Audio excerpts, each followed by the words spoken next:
Hello, can everyone please take your seats? We are ready to start. Well, that was quick. So hello, my name is Jeannie Duffy, and I'm the Executive Director of Serve Wisconsin. On behalf of Serve Wisconsin, I want to welcome everyone here today to celebrate what is going to be the best kickoff of AmeriCorps in Wisconsin's history.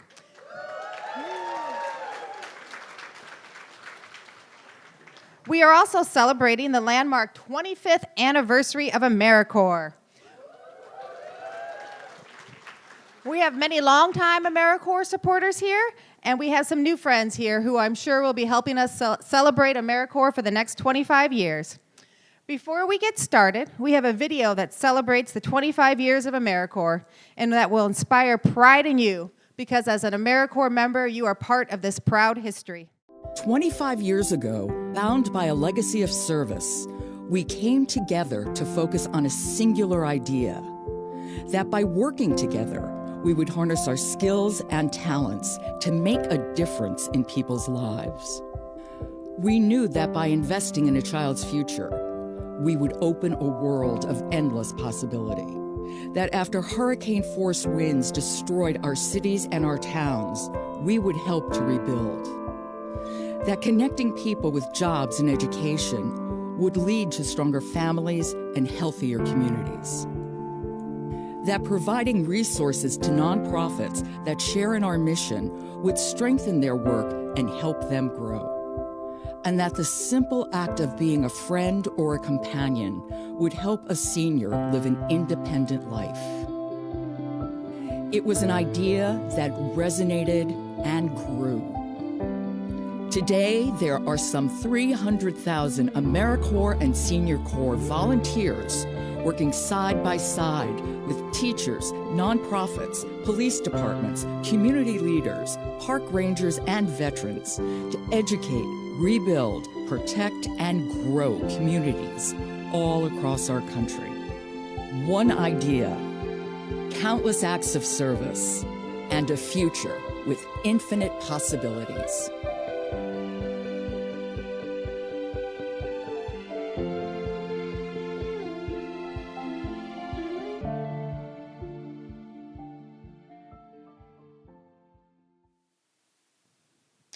Okay, so throughout the day, we will have photos of our speakers serving.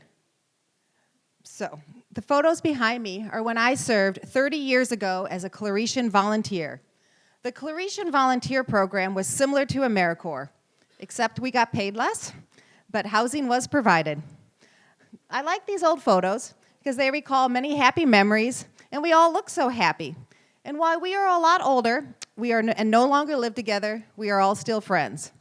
My 14-year-old daughter, however, said it looks like we are all part of a cult. As a service alumni, I understand the emotions many of you might be experiencing. I remember my first days of service in the southeast side of Chicago. The excitement of meeting new people who were also interested in service, the apprehension of living and working in an unfamiliar city, the courage it took to defy expectations by not taking a traditional job after college, and the worry that this all might be a colossal mistake, and then what would I tell my family and friends? It turned out, however, to be the best decision I made. I completed my first year of service and went on to do 4 more years, the last 3 in Guatemala. And I'm here to tell you, you also made the right choice. I'm not saying the year will be easy. In fact, AmeriCorps by design is not easy. It's designed to be hard and push you out of your comfort zone. You will be asked to think about issues that make you uncomfortable. Just as when I receive negative feedback, it makes me feel uncomfortable and defensive. But I acknowledge where I went wrong and work to do better in the future. For it is when we are uncomfortable that is when growth happens. But be assured, we are not here to challenge you and abandon you. This is not a sink or swim environment. To be a successful AmeriCorps member, you need knowledge, skills, integration, and personal responsibility.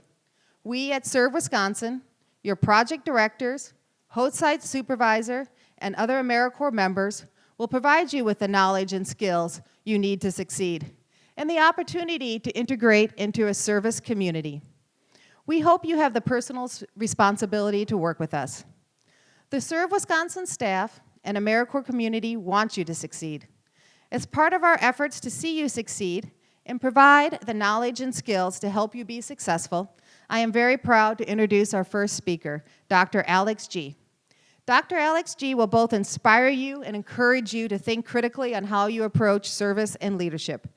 Dr. G will be speaking on leadership today and throughout your program year. He will provide a series of leadership trainings aligned with social justice principles. Why? Because leadership matters. The tone you AmeriCorps members set at your service location matters. Good, strong leaders help themselves and others do the right things. This is an opportunity for you to learn value-centered leadership skills that you can use to become effective leaders now and in the future. Offering this year-long training is a first for us, so we welcome your feedback as to what is working and what is not. Before I introduce Dr. G, I would like to thank Serve Wisconsin staff, Alexis Matthew, Kyle Clower,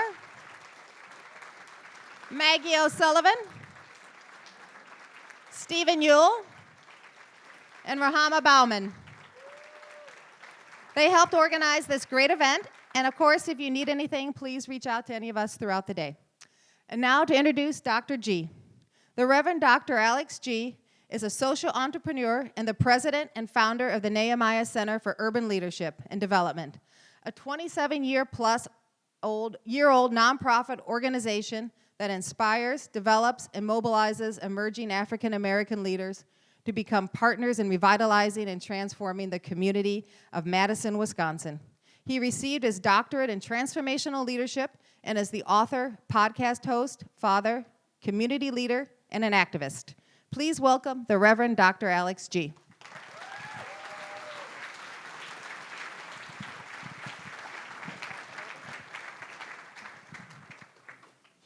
Jean, thank you so much. Just want to say, first of all, again, a special thank you to the AmeriCorps Serve staff for your great leadership, for bringing this great event together. Can we just give that team a hand again, Jean and your team?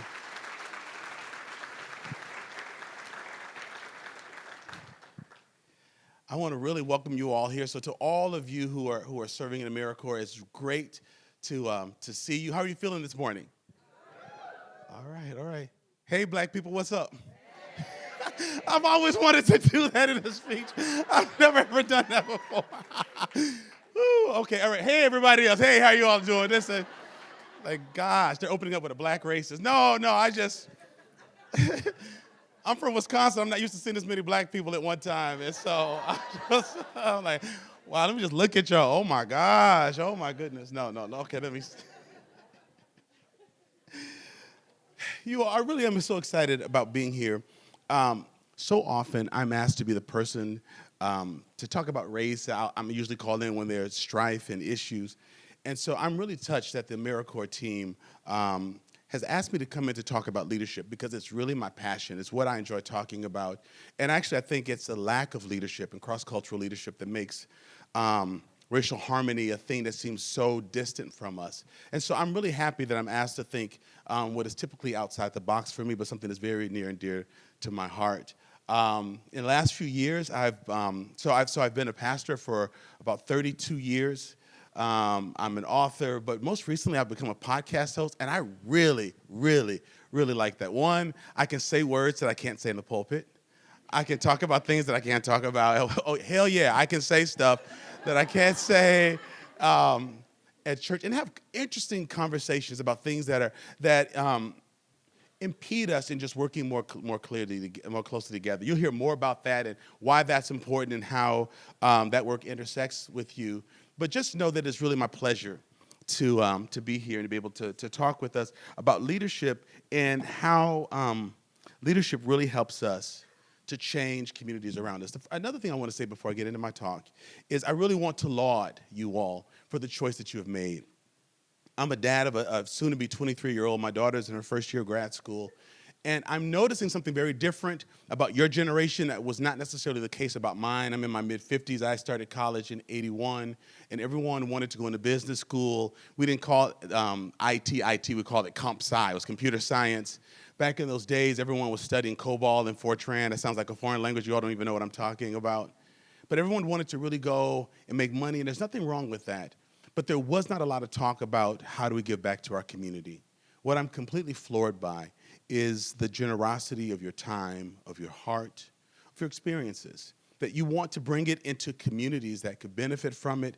And I think that that is to be lauded, is to be recognized, that you're taking this time to do something in communities where your help is certainly welcomed, certainly needed in many ways. And so for you to take the time to want to care about the community and want to give back and to help America really strengthen some of its weak areas and to show the strengths and the abilities that we have to release untapped potential, I think is really, really wonderful.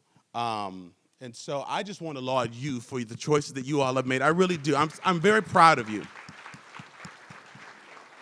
I'm not trying to sound too paternal or too parental, but it just does my heart good because as we talk about your generation, people are always talking about things that don't go well or what you're reading or what you're looking at or what you're wearing or all of these other things, but they don't pause enough to understand the capacity to love, the capacity to want to help other people, the propensity to care is amazing. And as I walked in this room, it was palpable. I could feel it, I could sense it. And so I just want you to know that that means a lot to me. And I'm really, really proud to be here. Fridays are my off days. I don't even wake up until like 3 in the afternoon. And so I've got to really love AmeriCorps to roll out the bed at 5 in the morning to get here in time. Plus, I want to see the giraffes. I want to see the giraffes, too. I got to see the giraffes. So let me just talk to you all a little bit. I want to encourage you, and I want to tell stories that have nuggets of leadership in them. Because I don't want this to feel like a typical speech, but I really just want this to be a time of coaching you as you begin to think about your leadership. And I'm saying it through the lens of what would have been helpful to me when I started out in my leadership years ago, and things that I've been sharing with younger staff in the last few years. Let me first just tell you a little bit about myself, and I think it'll set us up for the talk today. My family moved to Madison from Chicago when I was 6 years old, and my mom went on vacation to Madison to visit one of her childhood friends, and loved it. Any of you live in Madison currently? Love the lakes, love the campus. Yeah, hey, Madisonians. Yeah, I'm from Fitchburg. I'm from the south side of the burg, and so she came and she loved Madison. She loved the campus. She loved that in those days it was a real radical place. Students were going to classes barefoot, all this kind of stuff. My mother came back to Chicago. She packed us up and she moved us to Madison. And she said she loved the look of the campus and she wanted to go to school. Now, what you have to consider, so let me just fast forward and I'm going to back up a little bit. My mom has dementia today, but she's still doing fine. I feel sorry for me, not for her, because she doesn't know. And she still bosses me around. She still knows that she's the boss. But here's the thing. My mother has a master's degree in social work that she got from Wisconsin. My mother helped me start my nonprofit. For years, she was a staff member who did in-home family therapy.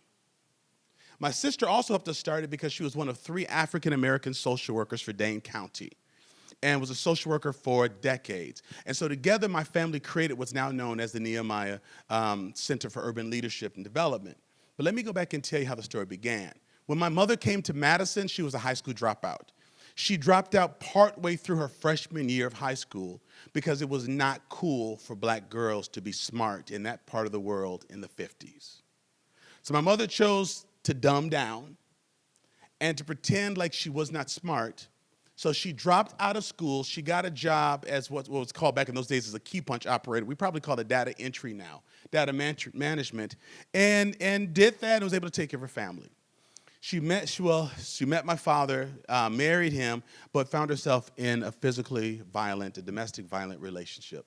Her husband, my father, was not physically abusive to me as a child, but he was extremely abusive to my mother.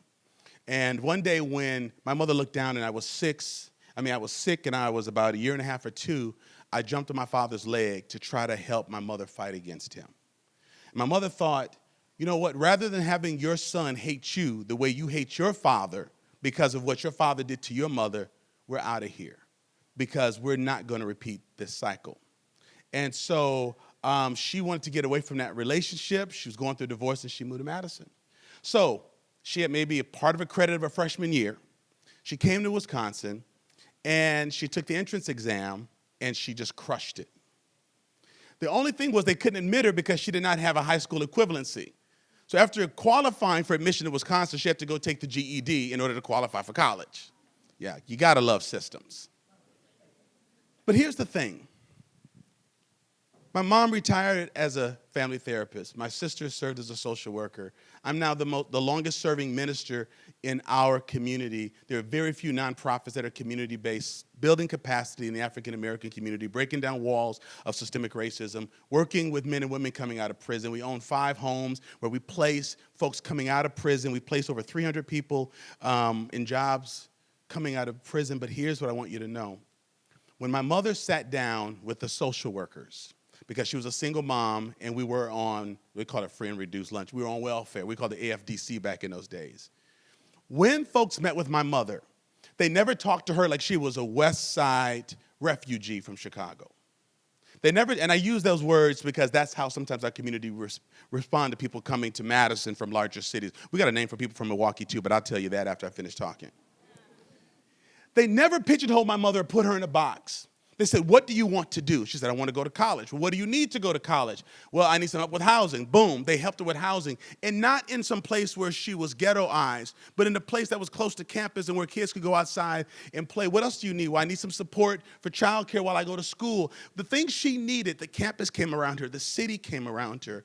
And rather than looking at her weaknesses and just saying, well, you didn't go to high school, you dropped out your freshman year, you have no real work experience except data entry, what do you mean you want to go to college? What do you mean you want to go to law school? What do you mean you want to help your children go to college? So we fast forward and we tell the story. But my mother always had that strength, and she was always instilling that strength in us. But I appreciate those who are in service to my mother who did not look down on her or try to tell her what she could accomplish because of what she had already accomplished. How many of you here are recipients of folks who have put you in boxes? I mean, you've experienced people who tried to put you in a box or say, well, because of your background or because of your zip code or because of this, because of that. Fortunately, I don't know who trained those folks who sat with, but I'm sorry that happened. My guidance counselor told me that I was not college material. But because I watched my mother go to college after not going to high school, and my counselor sat in that office and told me I could not go, I went and found my own college admissions program, got myself into the University of Wisconsin, because people didn't limit my mother. My mother didn't limit herself. I watched her go to college, and then her next generation, my sister and I were told we were not college material, went to the same university that my mother did. My family has 13 degrees from the University of Wisconsin-Madison. 13. And my counselor, who told me that I was not smart enough to go to college, must address me as Dr. G. Period. Period. So my wish for you all, beautiful folks, gifted folks, young people, is that you would be like the staff who didn't limit my mom. Because they didn't limit her, my counselor couldn't limit me. And now my daughter's on a free ride of graduate school because they couldn't limit her. You have the potential of unleashing the potential of generations of people if we just do this right. That's the opportunity we have. That's the moment we're facing, and I think that that's why you're in this work. One day I was grocery shopping, and I was noticing a dad with a son with this little small grocery cart. So, they have these carts, they're called future shoppers. These are for future, you've seen them. So he's walking down the aisle, and I love seeing dads with their, with their children. A lot of my focus is fatherhood and its impact on children. And so I was watching this situation going on, and so it was like, all right, buddy, do we have the cornflakes? Check, Dad. He was like 4 years old. All right, do we have the peanut butter? Check, Dad. He's like, and you can tell his dad is really proud. His little shopper. He's like, pushing his cart. He said, we have the eggs. Yeah, Dad. And then he said, we got the bread. He goes, yeah. And then they're going towards the checkout, and the son says, Dad, we don't have toast. This really happened. I can't make this stuff up. He said, Dad, do we have toast? And he said, hey, no, buddy, but we got bread. He said, but Dad, we don't have toast. So now people are stopping who've been watching this dad and this cute little boy shop. We're now watching. This cute little boy is about to have a meltdown. He said, Dad, we don't have toast. At this point, he's trying to address his son, but he's also trying to address everybody else in aisle 6. And folks know it's going down, so over the loudspeaker you hear, clean up on aisle 6, clean up on aisle 6. It's about to go down on aisle 6. Timmy is finna snap.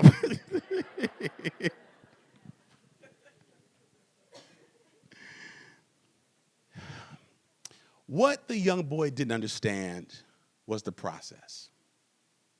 And what the father didn't understand is that his son didn't understand the process. And the lack of the knowledge of the process by which bread becomes toast. And the lack of understanding how a 4-year-old processes collided on aisle 6. And I was late to work that day because I wanted to find out, was Timmy going to win or Timothy?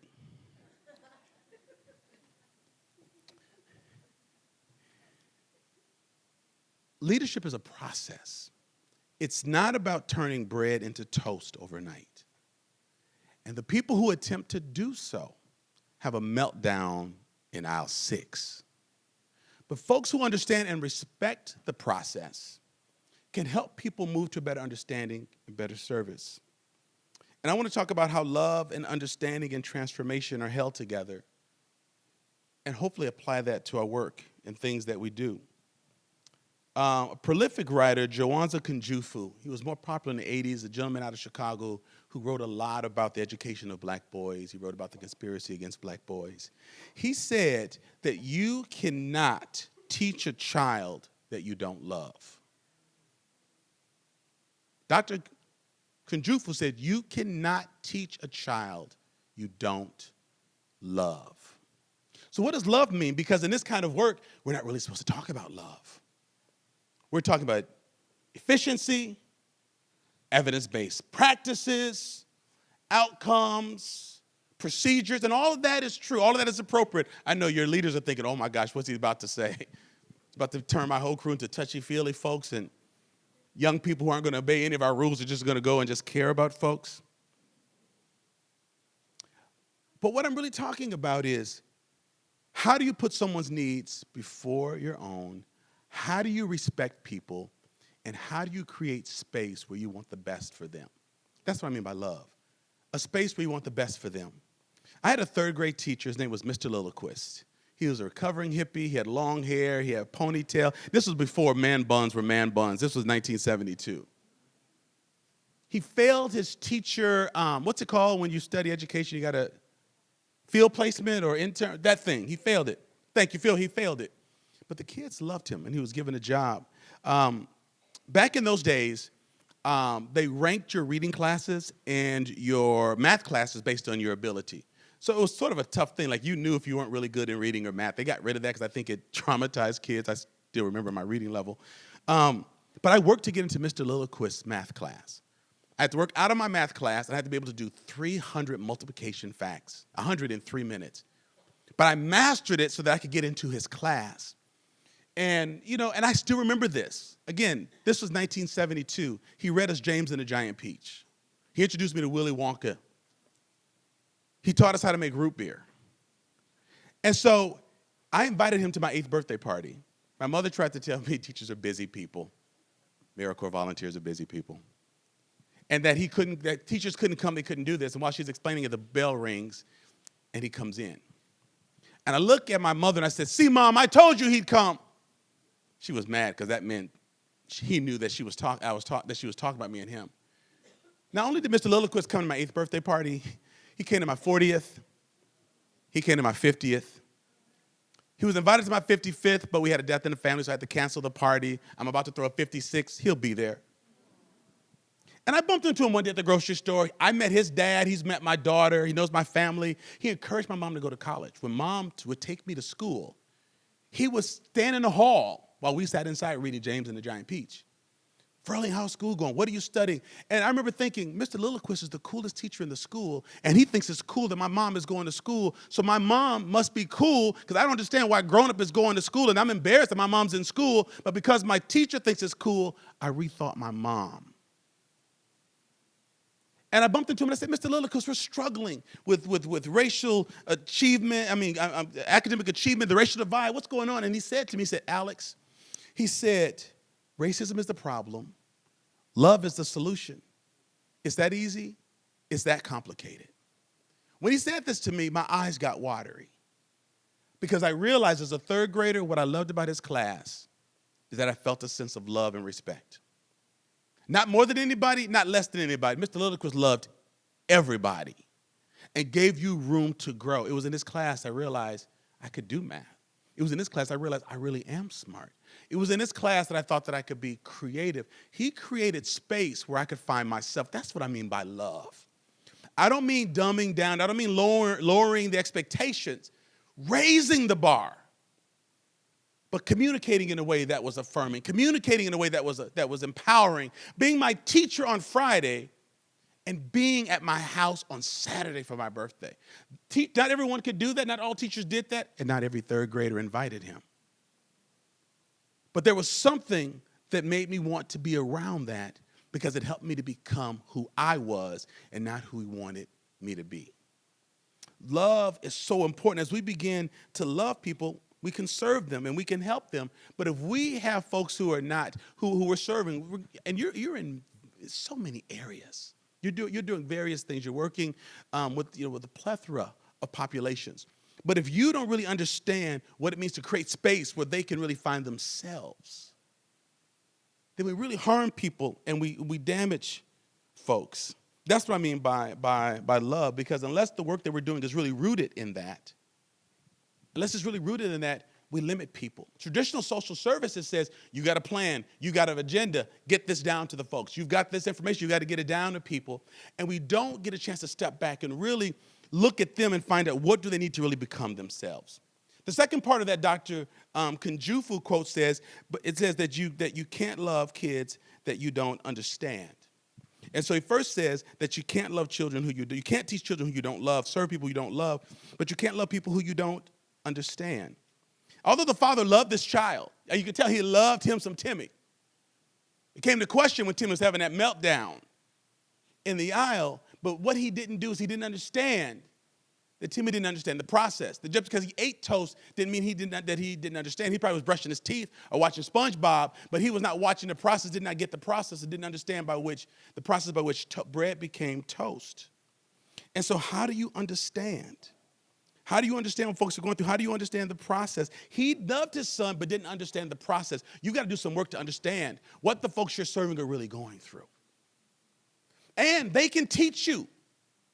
They can tell you what's going on in the community. They can give you an understanding of what this is like. They can help you to understand what's going on. Because in understanding them, what you'll realize is that you can see more than their weaknesses. You can look beyond their diagnoses. Because people aren't just their labels, but they are people who have experienced things. And so in understanding folks, we've got to be able to really lean into them. We've got to be really willing to really listen to them. We've got to be willing to understand what the real issues are. Years ago, I used to work for the University of Wisconsin as a recruiter, and I got a call from a frantic parishioner. And she said that her husband was really, that he had got caught up in a crack house. This is a brilliant person, brilliant thinker, just really on the wrong side of things. This is like the early 90s. I'm going to talk over some of your head. You're not going to know what I'm talking about. But New Jack City was still fresh out. I was scared to go in this house. I didn't know if Mookie was going to be up in there. Google it. You'll understand what I'm talking about. All right, let me see if y'all really who played Mookie? Chris Rock played Mookie. I got some people my age. All right. So anyway, I'm sorry. I digress. And so I went there, and he was strung out and called another buddy. We went and got him and took him home to his wife. It was frightening because this was not part of my work. I'd never been inside a crack house or house where crack was sold. I'd never seen anyone really binged out like that. And the environment of people who wanted him to stay in that environment because how it benefited them was really frightening. When he sobered up a little bit, I said to him, buddy, we got to address this crack cocaine issue. He said, Doc, crack ain't my problem. And I thought, oh, crap, here we go. He said, crack is my solution. You haven't asked me about my problem. What he basically said is, you're training as a leader. You're training as a theologian. You're training as a social service provider. Your training as a social entrepreneur is to look at people's isms and their titles and what have happened to them. And you came all the way off your job and carried me out of this basement and took me back home because you think cocaine is my problem? Cocaine is how I deal with my problem. You haven't taken the time to ask me about my problem. You have not asked me about my childhood. You have not addressed the issues of my abuse, of my abandonment, of my beatings, of my rape. You have not even talked about that. All you want to do is sit there and cross your legs and hold a clipboard and talk to me about addiction? Man, please. Traditional training teaches us to diagnose before we listen to people, to look at them through our lenses. This is what I think is going on. If you just had a dad in the home, if you just read to your children, if you just did this, if you just did that, and we don't take time. Isn't it interesting that we have plenty of time to diagnose and we don't have enough time to listen? But when you and I have gone to physicians, good physicians, don't they listen, or healthcare providers, don't they listen in order to properly diagnose what's going on? In fact, if you walk in and people just start rattling off solutions and have not even diagnosed you, get up and walk out of that office. Because anyone who's not listened to you or looked at you cannot help you. The pressures of work, the pressures of what you got to get through the day, the pressures of the caseload will make us want to move quickly to diagnoses. But we've got to listen. What's the real problem? What's really going on? How do we invest in folks? They're more than their labels. This is not a crack mother. This is a mom who may have a crack problem. This is not a single mom. This is a mother who may not have anybody helping her to raise the children. This is not an ex-con. This is somebody's mother and dad and brother and sister and auntie who went to jail. They're formerly incarcerated. But stop slapping all these labels on people, because when you begin to put labels on them, you don't have to respect them. You don't have to, and that's what happens. When I was a bank teller years ago in another life, I did a lot of things. When I was a bank teller, they trained me. Do not leave the teller line with the bank robber.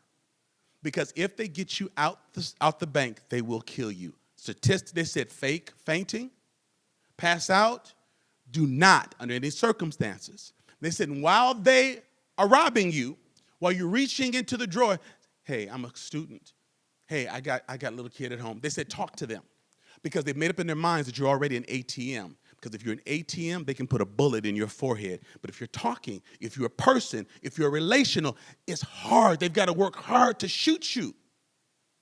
Now, this is tough training. I was a 19-year-old receiving this training. Why? Because when you become objectified, people can annihilate you. So when the people you are serving are a single mother, a crack addict, an ex-con, you don't have to respect them. No one has to give them the time of day. No one has to offer them a glass of water. Come in, pee in this cup, do what I say, stand here, go there, then go your way because I got somebody else to serve. That's not why you chose this work, and that does not make us better and stronger. What we need in society today are people who will look beyond the labels and the diagnoses, who will have enough love and then understanding of people to ask them, what can I do to empower you? What can I do to support you? That's the work that you're really called to do. Because anybody can slap labels on people and then objectify them and then look the other way. That's why we're in the mess that we're in today. Because people refuse to see the humanity of other people. And we want you to see the mentality and the humanity of these folks. So if you don't know the issues, how are you going to help folks? Learn the issues. Don't try to diagnose stuff that you don't understand. Don't try to give easy answers to difficult situations. Say, I don't know. Tell me more about it. What's going on?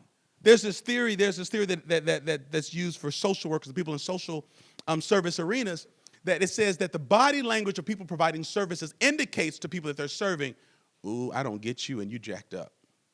That if someone says something that they do and it's different than our worldview, they say we sort of sit back and say, huh. And your posture shows, I hope this hour finishes. I hope this hour goes quickly. They say, but in order to fight that, when you don't understand the situation, take your chair and move it closer.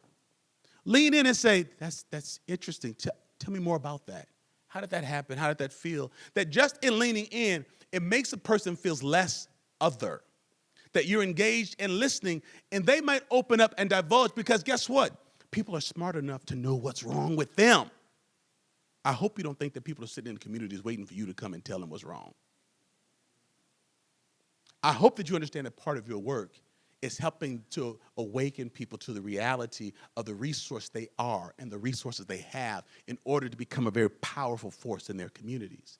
So learn to lean in, not just physically, but emotionally. Lean in and not pull back. We've got to lean into folks, because most of the people who are serving don't understand those that they're not serving. And that's why in places like Wisconsin, there's this huge gap in services because people don't lean in.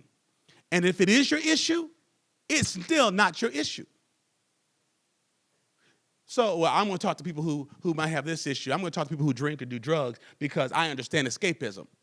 Well, they might be self-medicating, like this friend I was talking about. So just because you had an issue didn't mean you had that issue for the same reason they had the issue. So because you've been through something, don't come in and say, yeah, I know. Shh, let me tell you what's wrong with you. I know because I've been there too. I lived in those neighborhoods too. I ate government cheese too. No, just, people don't need that. Just shh and listen. And let them begin to talk to you about why and where they're stuck. Because once you understand people and you understand what makes them tick because they tell you, you can then work to empower people, to think about their community differently, their place within the community different, and that's where true transformation comes. You know, in the toast story, the dad had a love for his son. The son obviously had a love for toast. Didn't get bread, didn't understand bread. I don't know when and where the dad fully got the son to understand. At some point, I'm sure that he did, because what it looks like in the future is that at some point, Timmy begins to understand the process of how toast is made, and then Timmy can make his own toast. He doesn't have to have this meltdown with his dad in aisle 6. He understands the process. Hey, Dad, we got bread, we got butter, we got toast. Provided he understands that you need a toaster or an oven or something like that, or a small grill or something. I hope Timmy's gonna have to stay on top of it. What makes this work beautiful is when you understand that the community can't be whole without the people you're serving. Because you know what? People don't want to be fixed. They want to be understood and respected. That counselor who didn't think that I was smart enough to go to college didn't know that I would get myself into college. I got hired as a peer counselor at the university that I was not admissible to. And I went back to that same high school. I felt like Harriet Tubman. Went back to that same high school to tell the students who were being told they couldn't go to the university, come on, get behind me, follow the drinking gourd. We're about to go to freedom. We're getting up out of small thinking and limiting counselors. I see your potential. And it was my job as a student to bring students out of that school. And later, the university hired me as a full-time recruiter. It was my full-time job to go into schools in Madison, and Milwaukee, and Detroit, and Chicago, and the Twin Cities, and help students who were told, you can't go to college, you're not college material, by telling my story and saying, you can do this. Once people know that they're loved and that they're understood, they move into this place of wholeness. And I understand that our society is not strong and not its strongest until people that I'm serving and caring for are really whole. If you're really just trying to address people's issues so that it makes you rest better and sleep better, it's not going to work. But when you understand the very children, the very adults, the very families that you're serving make your community and services that makes your community stronger, you go to work each day differently. Because when I see the folks who are coming out of prison, when I see the young children in our programs, when I see the moms that we're working with, these are not people I'm trying to fix. These are people who when are in place, make the community stronger. If a social worker or counselor had treated my mom like a single mother, a divorcee, a battered woman, a raped woman, then my life and plight would be different. I would not be here today. I would not be Dr. Alex G. I would not have traveled around the world talking about leadership principles because someone would have made a decision about what they thought she was.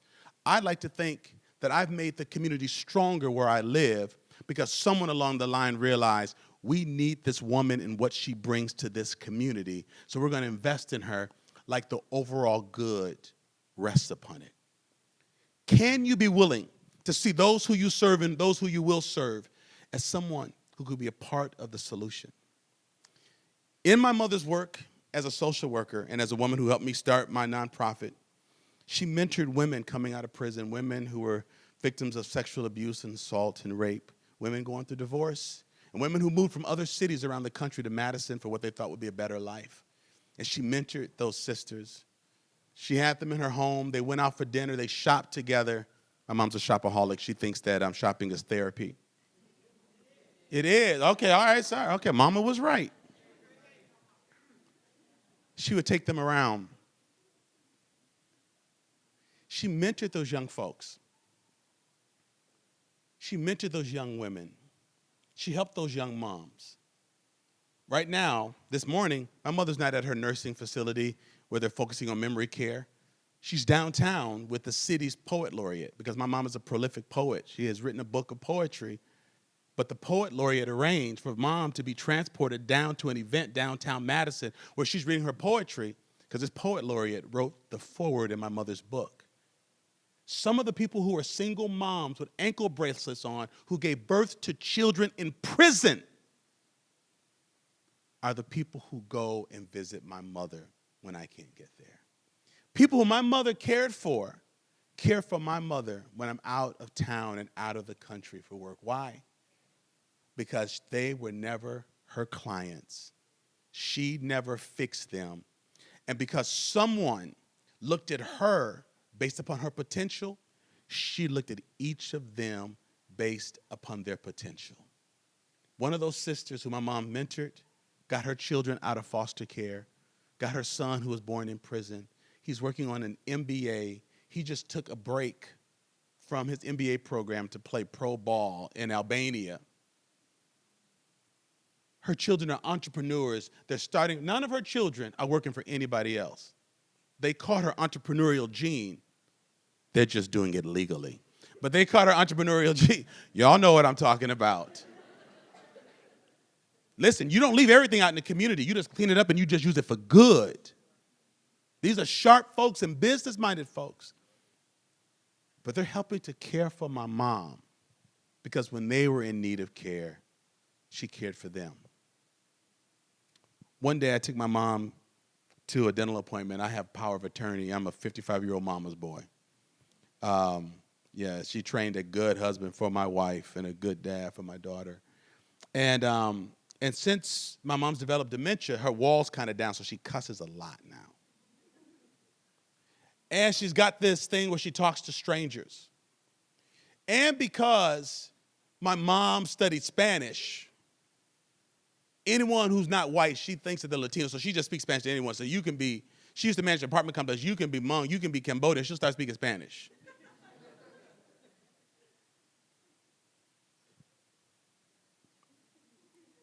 That gift is, I'll go to the center and they'll say, your mom spoke fluent Spanish for 30 minutes with a resident. Where did she learn this? I said, in college. They said, your mom went to college? And oh my gosh. Yeah, yes she did, yes she did. In fact, UW is making a movie about her that's just about to come out. On her life, about a story about being this single mom. And so she's giving back to these folks. And folks are strengthening her. She's getting to watch these folks who she's invested in really encourage her and really build her up and help her to really become who she truly, truly is. But what's happened is she realized that the community was not as good as it could be without her, and the people are realizing that the community is not as good as it can be without her. She brought others along. They're bringing her along so that we make the community better and stronger. I want you to serve people with a level of commitment. I want you to serve people with a level of dignity so that their children and their children's children will tell the story that there was an AmeriCorps member who treated my mom this way, who treated people this way, and as a result, I am who I am. You have the power to impact generations positively or negatively based upon how you see them, how you care for them, how you love them, and how you understand them. You can't teach children you don't love, and you can't love children you don't understand.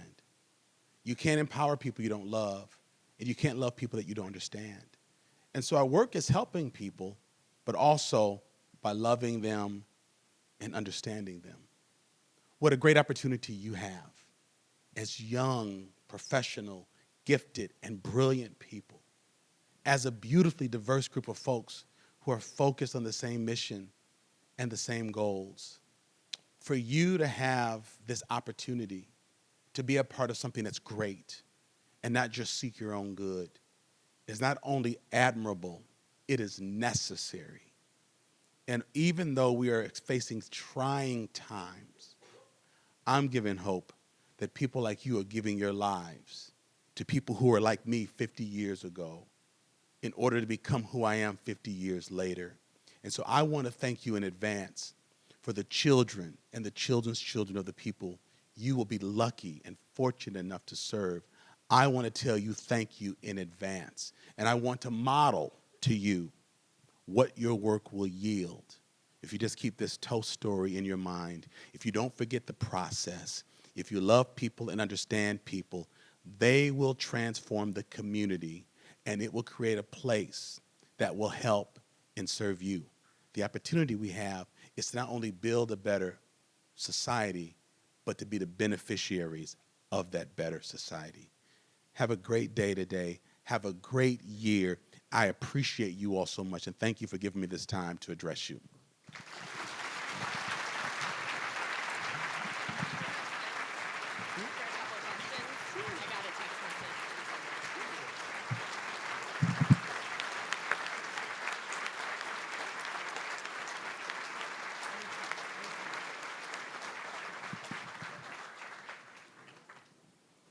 All right.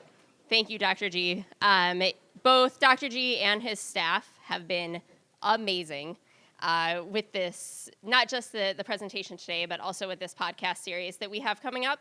But before we get focused on that, he has agreed to do some Q&A. So are there any questions? I see some head nods. Anyone want to willingly go first? Can I say something while they're thinking? Hold on. One piece of my story I forgot, and I still want the question. One day I took my mom to a doctor's appointment. I digress. I found my note. And she went behind the counter and hugged the receptionist. I was like, oh my gosh, my mom was hugging people. You could walk behind the counter hugging people. They got financial records back there. My mother went to the bathroom, and I said, ma'am, I'm so sorry. My mom's like this hugging bandit. She's got dementia, blah, blah, blah, blah, blah. She said, your mom gave me an apartment when I was 8 months pregnant with twins. And I knew mom looked like she knew her. That's why she hugged her, but she couldn't articulate it. So this woman started telling me what my mom did for her. And this is a clinic that treats my mom with such respect. But that's so healing for me to hear my mom's story, because I just thought she was hugging a stranger, but this was a stranger who had been touched by her, by her work. That just continues to touch me. At least one question.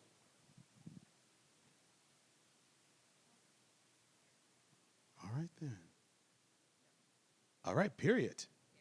Oh, okay, all right. Oh, shoot, I was almost gone. Yes. Don't ask me nothing hard.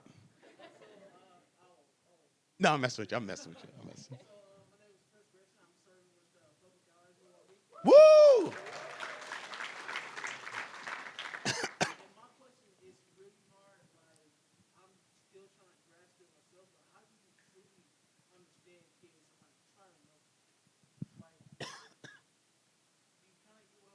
Yes.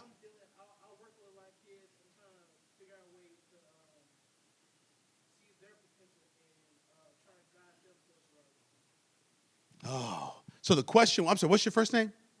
Prince. All right. Ooh, that's a strong name. So the question Prince had is how do we love children? What I realize is that when I'm going through something very tough, I don't need people to get everything I say, but to at least listen and give me space to vent. Because it's almost like if any of you are parents, you know that sometimes your children are crying because they're having a temper tantrum. But sometimes they're crying because something's really, really wrong. And you know the difference in that cry. If you don't have that experience, you don't really know. So sometimes folks are just really out the box. They really are. And you, we'll talk after when I'm not on the mic because we got mandated reporters. I'm kidding. But the more you create space for folks to at least begin to talk about what's going on with them, they will own that space, and the people who disrupt that space, they'll tell them, shut up, I'm trying to say something, don't interrupt me. So what you want to do is you want to find the person who gets it, because they will bring people in. What happens is once the person breaks the ice, others will be able to say, well, you know what happened to me? So what you want to do is not let that person derail what you're doing or your program by listening, and also having some boundaries. And if you're going to disrupt my group, you can't keep coming here. You're not going to come here and disrupt what I'm doing. We're trying to serve and be a community. But I think what you really do is just create space, because what happens is people will begin to do something. I have a relative who works with children who have developmental needs, and he's often written off. And one day through acting, he told my niece that his mother was being beaten at home in front of him. In their eyes, he was just a badass black boy.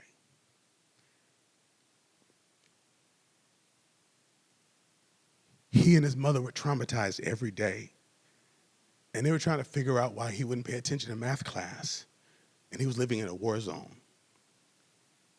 She listened. She listened. She didn't listen to it at his grade point. She didn't look at his work. Through sign language. He told her. He went through stuff and he went like this. They checked into it.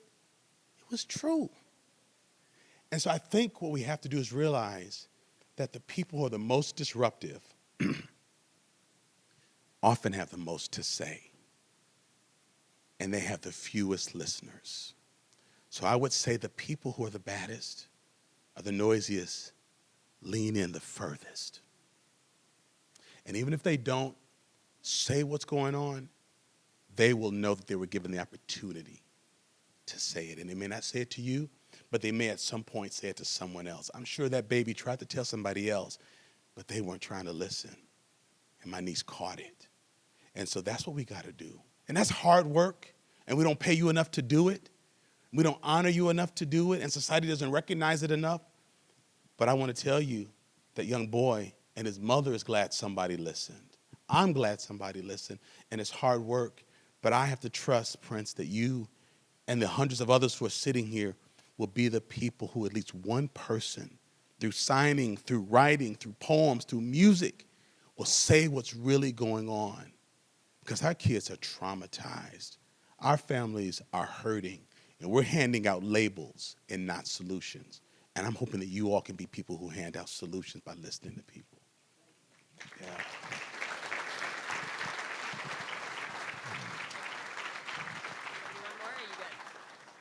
Prince messed me up. Any other questions? I told you don't ask me nothing hard. We're going to fight in the parking lot after this. Yes.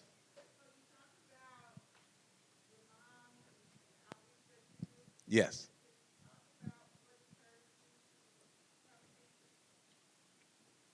I was fortunate to see ministry outside of the walls of our church and to see how we really care about the community. So because I cared about housing, education, voting rights, how disenfranchised people develop their voice and have room to do it, I wanted to find a way to motivate people, to encourage people, and to really empower people. And so for me, it didn't feel like something I really chose. By training, my background's in economics and African American history. But my desire to really motivate and inspire people felt like a sense of calling. But I'm really am inspired by many of our African American leaders who are also clergy leaders. Martin Luther King Jr., Andrew Young, so many, Ralph Abernathy, so many folks who are in the forefront who are named. As we get further away from the civil rights movement, we forget that they got their leadership training, their speech training, their standing up in front of a crowd. A lot of that happened in what we call Black church. That was the only platform we had for development.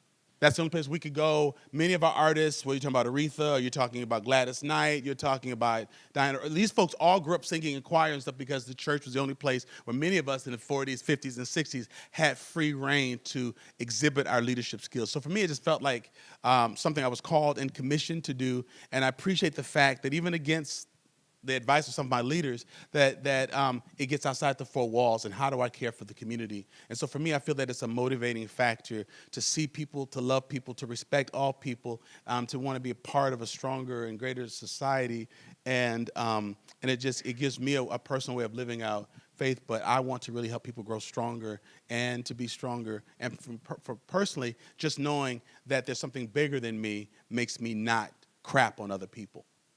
Knowing that I don't get to call the rules means that I treat people with love and respect. No, it wasn't. Thank you. Yes. I'm sorry, what's your first name? Afro. Okay, nice to meet you. Hey, now.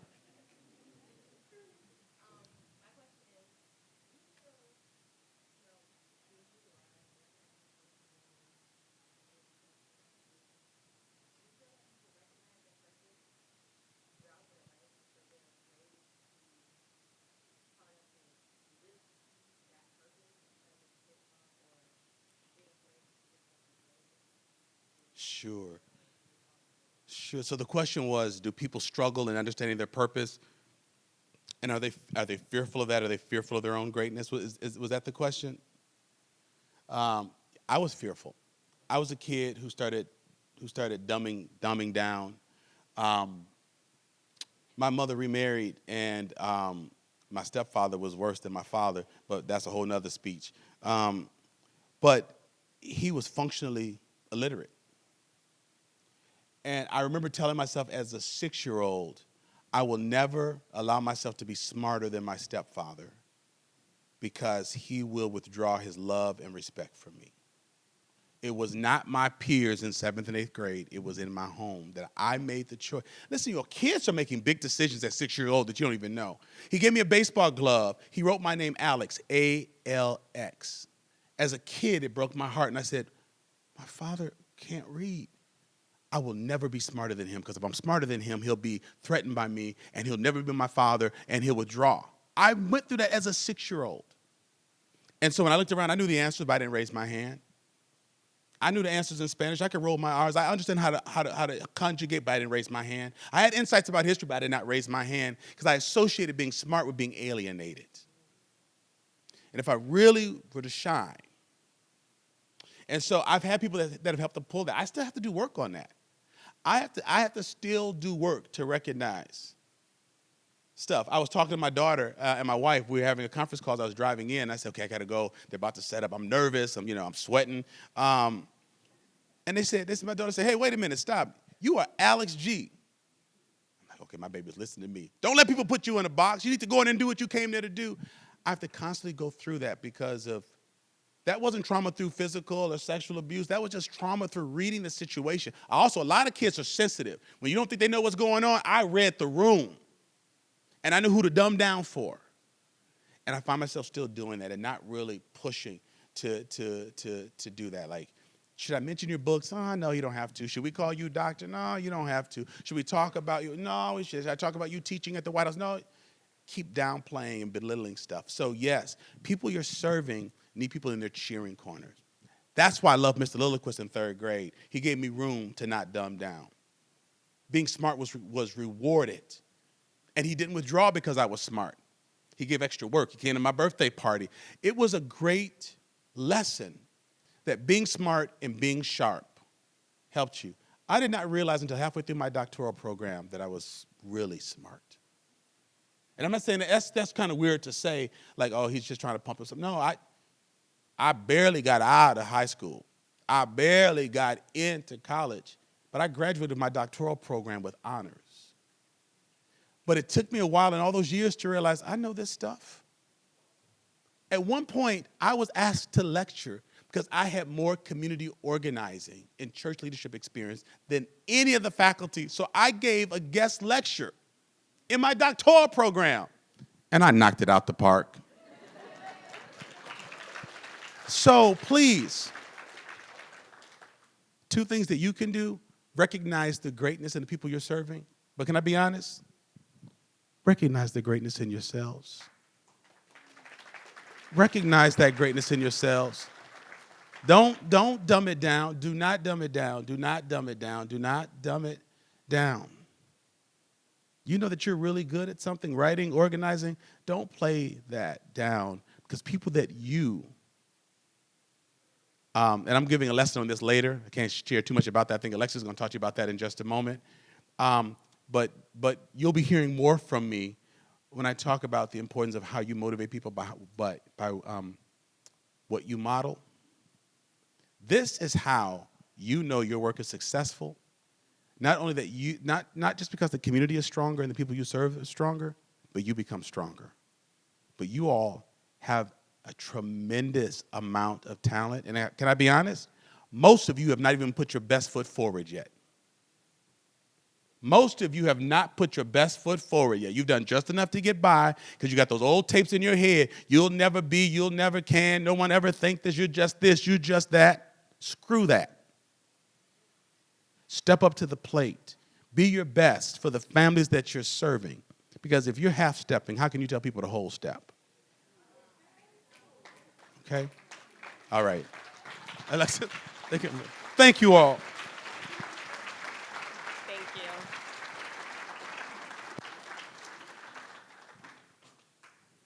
All right. Thank you again, Dr. G. And like I mentioned, it's him and a very small staff, and they are just amazing. They're dynamite. They are so excited about this podcast series. So on your tables, there's little kind of third sheets of paper that have a Podbean logo on it and are kind of just briefly explain the podcast series. So the goal with this is really to not just train you as members here and throughout your terms with your programs, but also to keep Dr. G integrated in with your service throughout the next year. So as of right now, you can download the Podbean app and listen to the first 3 episodes of Dr. G's Transformational Leadership podcast. So just to give you a quick synopsis of those three episodes. So the first one is sharing on what transformational leadership is, how it differs from other forms of leadership, and giving practical examples of what it looks like for individuals to be transformed and to transform the systems, structures, and communities in which they find themselves. The second episode, I started listening to these last night. They're so good. They're so good. The second one is, rather than seeing people as objects to be fixed, transformational leadership sees people as individuals to be understood and journeyed with. Therefore, we must know our own stories in order to serve and lead others in transformation. And finally, the third one that is also available, Dr. G invites you to reflect on your story to see how it has the potential to shape and impact the systems and structures which you find yourself. So, those all are available now. You can listen on your ride home. And just to give you a better layout of how this will look. So those 3 are available now. And in December, we're going to invite all of you to join us, likely in Madison, for an in-person kind of reflection, debrief, discussion that will be led by Dr. G. Following that, we'll drop 2 more podcasts, and then we'll do another in-person session, likely in Milwaukee. And then we'll drop 1 final podcast and do 1 more in-person session. At the end of it, we'll give you a certificate from Serve Wisconsin on transformational leadership through AmeriCorps. We're so excited about it. I hope you all are too. This is the second time we've had Dr. G. I'm just going to go ahead and say we want to have him every year. I hope that's good. He's so good. All right, great. So we are going to show a quick video. Nope, we are not going to show a quick video. Okay. Sorry. All right. I have the pleasure then of introducing Secretary Joel Brennan. Joel Brennan was selected as the Secretary of the Department of Administration by Governor Tony Evers, and he began his role on January 7th of 2019. Secretary Brennan brings 25 years of experience in and around public policy in Wisconsin to this role. Prior to his current role, he was the head of Milwaukee's Redevelopment Authority and then president and CEO of Discovery World, forging community partnerships and expanding its innovative educational programs to neighborhoods of need, including a summer camp program that brings more than 1,700 students to the lakefront for week-long camps in engineering, robotics, design, freshwater science, and other disciplines. Please join me in welcoming Secretary Brennan to the stage.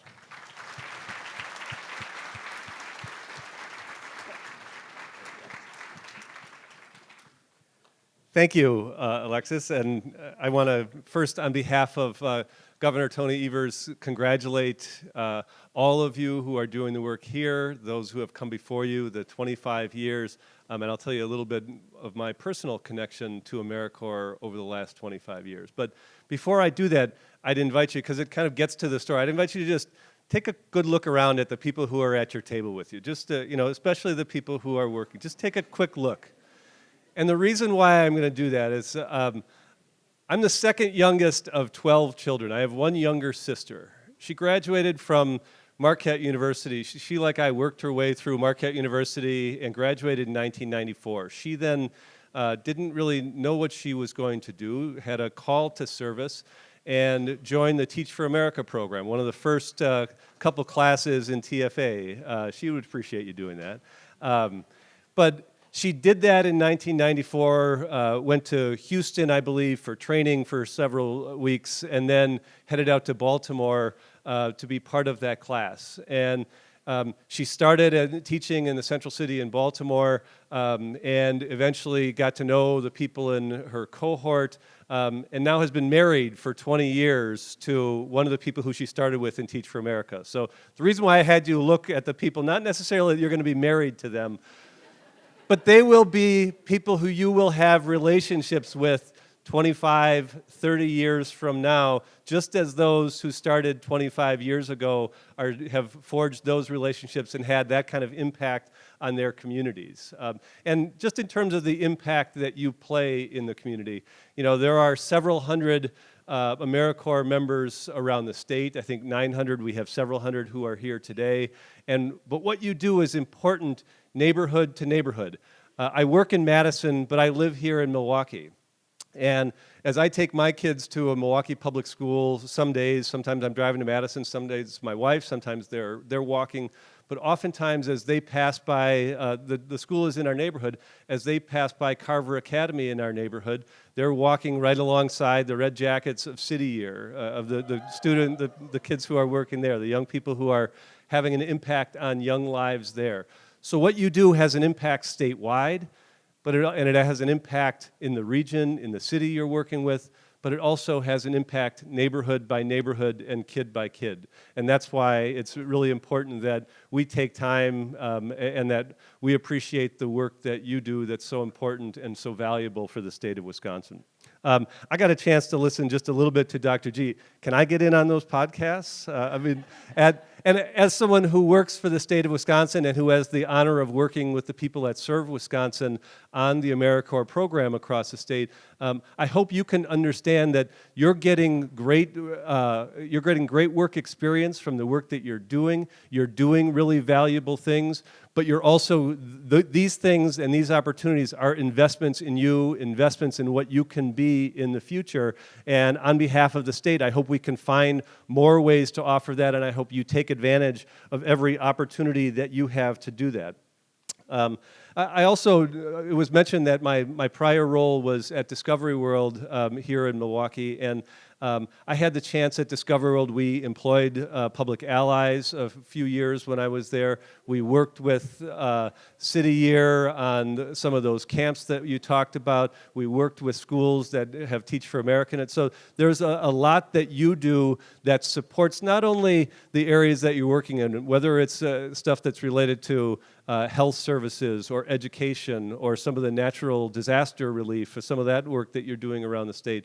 But you also, the network and the work that you do help support nonprofits, it helps support corporations, it helps support really making this state go. And so again, I want to, on behalf of the governor and on behalf of the administration, tell you that your work is is appreciated. It's we all understand and see the value that you bring, and we acknowledge that you're going to be the leaders that are going to come after us and going to continue the work, because there is significant work to be done. As you look forward to what the next challenges are going to be for the next 25 years, there still will be some of those challenges that AmeriCorps and this program has worked on over the last 25 years. We are not going to solve the issues in urban education.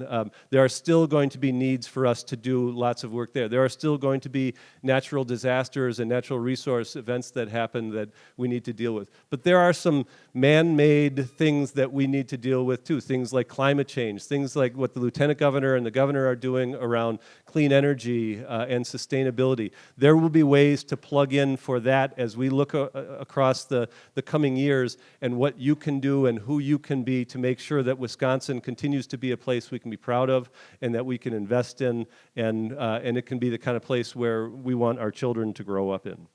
Just a little bit, and this will follow on the comments that Dr. G made, but in my years, and as was said, I've been in the workforce for a little over 25 years, but I think the things that I see in all of the groups that I have worked with AmeriCorps, from the leadership to the individuals and the young people, the young adults who are working in this program, are the things that are about servant leadership, about how do you make sure that you can lean in and be a good listener. Something that is in too short supply for all of our leaders at the state level, at the federal level, and when we see it, we should appreciate it, and you should reflect it, is humility.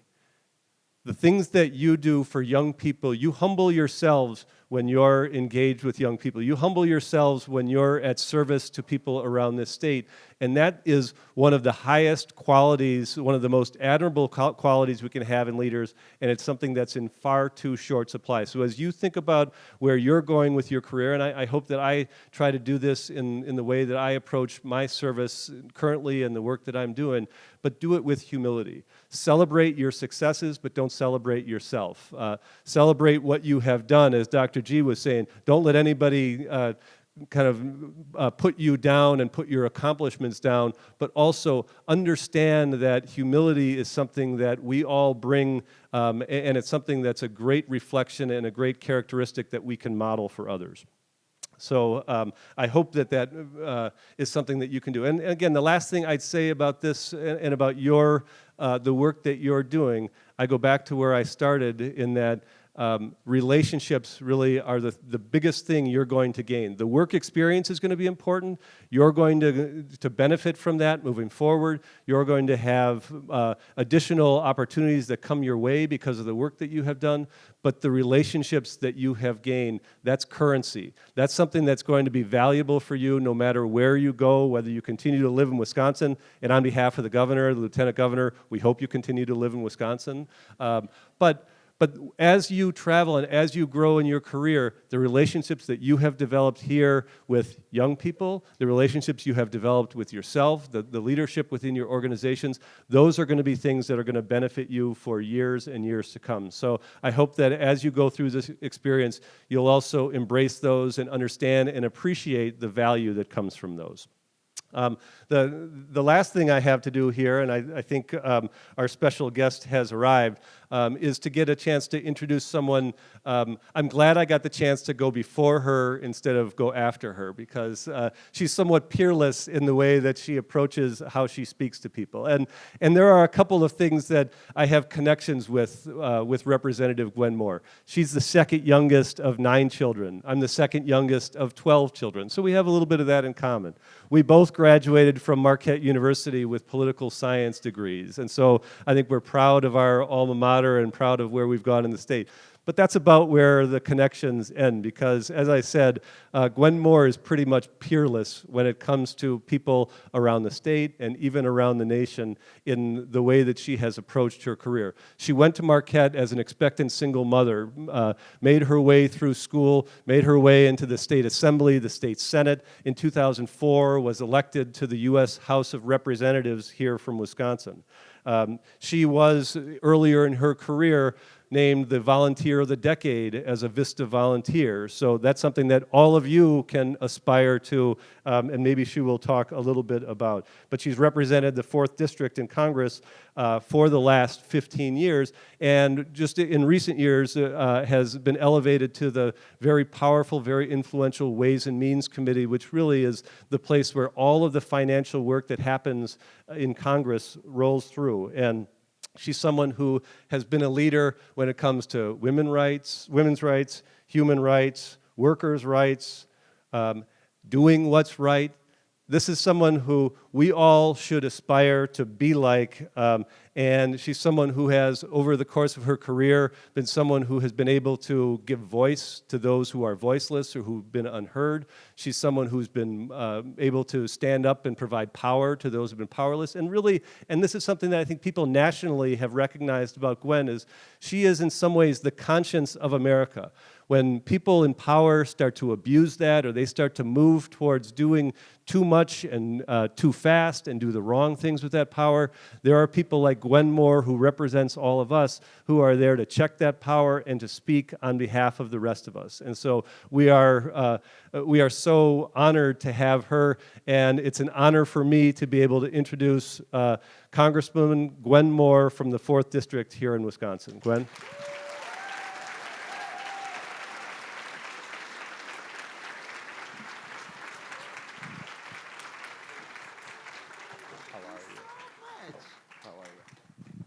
Boy, after an introduction like that, I can't hardly wait to hear what I'm going to say. Let me just tell you that I am just receiving all the energy in this room, started by running into Walter Bond from, all right, Teach America, and just looking at, and just sitting there admiring all of you, just taking you in. And remembering just a few years ago when I was young, it was longer than 25 years ago. It was in a successor program. I was a Vista, as you've heard, volunteer. And I'm telling you, my service as a Vista volunteer in Milwaukee has shaped my identity, as it will yours. It will shape your values, the kind of friends that you have. So don't take this oath today if you don't want to be an AmeriCorps volunteer. This is some serious stuff. This is some life stuff. This ain't no plaything. This is an oath of office. Congress has long recognize that community service can play a key role in helping address the needs of our community. And that was the genesis of the programs under Lyndon Baines Johnson and his brother-in-law, Sergeant Shriver, when they created the Peace Corps and Vista successor programs of AmeriCorps. And I was so proud to have gotten the Vista Volunteer of the Decade Award, and I was presented personally by Sergeant Shriver. That is one of the greatest experiences that I have had. And so because I so believe in community service, I am really a very proud co-sponsor of America's Call to Improve Opportunities Now, Action, the National Service Act, which would expand opportunities for service across the country, increase the living stipend. Y'all can clap for that. It's all right. And, establish a 21st century model of what service will be. I was in the 20th century, and it's time for a change. This legislation has over 180 sponsors in the House, and I am going to continue to make sure that we don't eliminate funding for national service. I want you all to know, those of you who are scared, just a little bit scared about eliminating AmeriCorps funding, it ain't no new thing. Everybody tries to do it. But the power of public service is so great that politically it's just impossible to do. And we're going to continue to fight until you all get yourselves together, replace us so you can take up the battle to continue. I'm going to tell you, that's right, you can clap for that. I'm an old lady. AmeriCorps, you must have brought something to the table to even be sitting here today.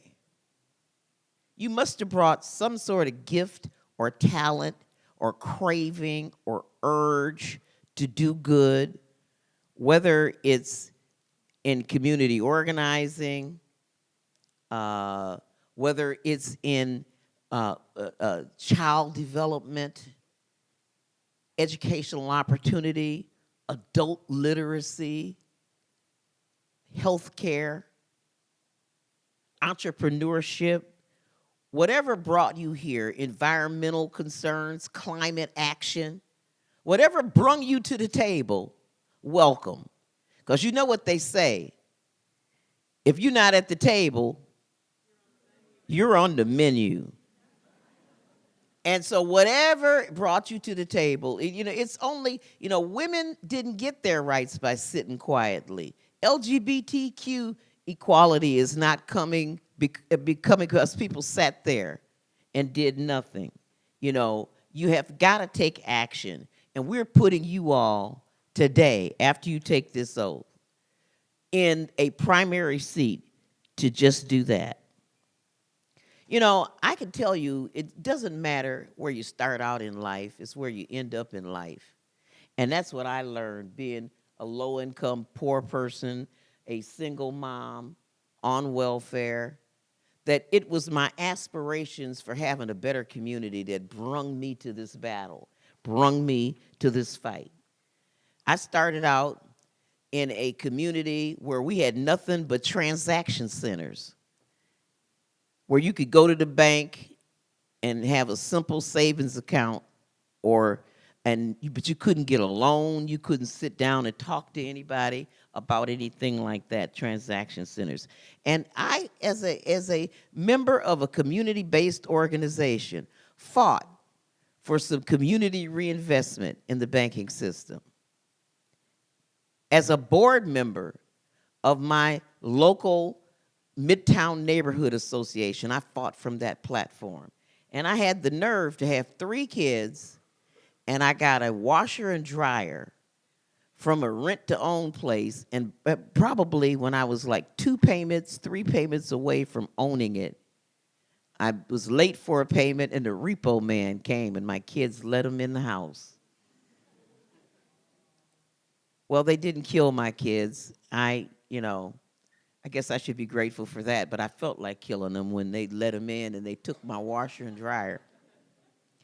But that gave me the fire in my belly to have something, an institution in our community. And that's when the board of directors of my community-based organization asked me to step down off the board and become a VISTA.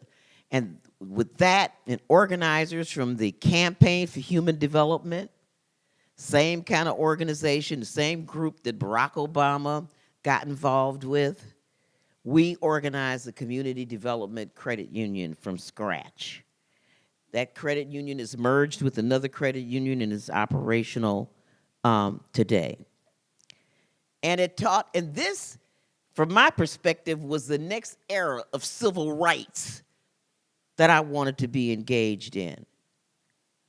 It was hard to do, but we hustled.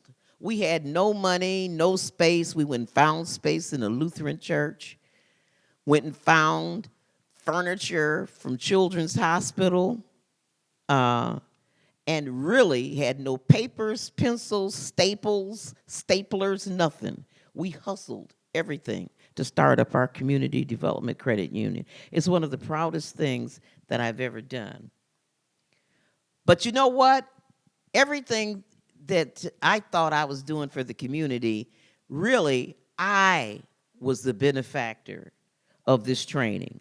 I learned the value of self-help, coalition building, intersectionality before any of y'all even thought of that word, mobilization, self-confidence, patience, faith. I remember when we needed a $100,000 capitalization loan to get this community-based organization together.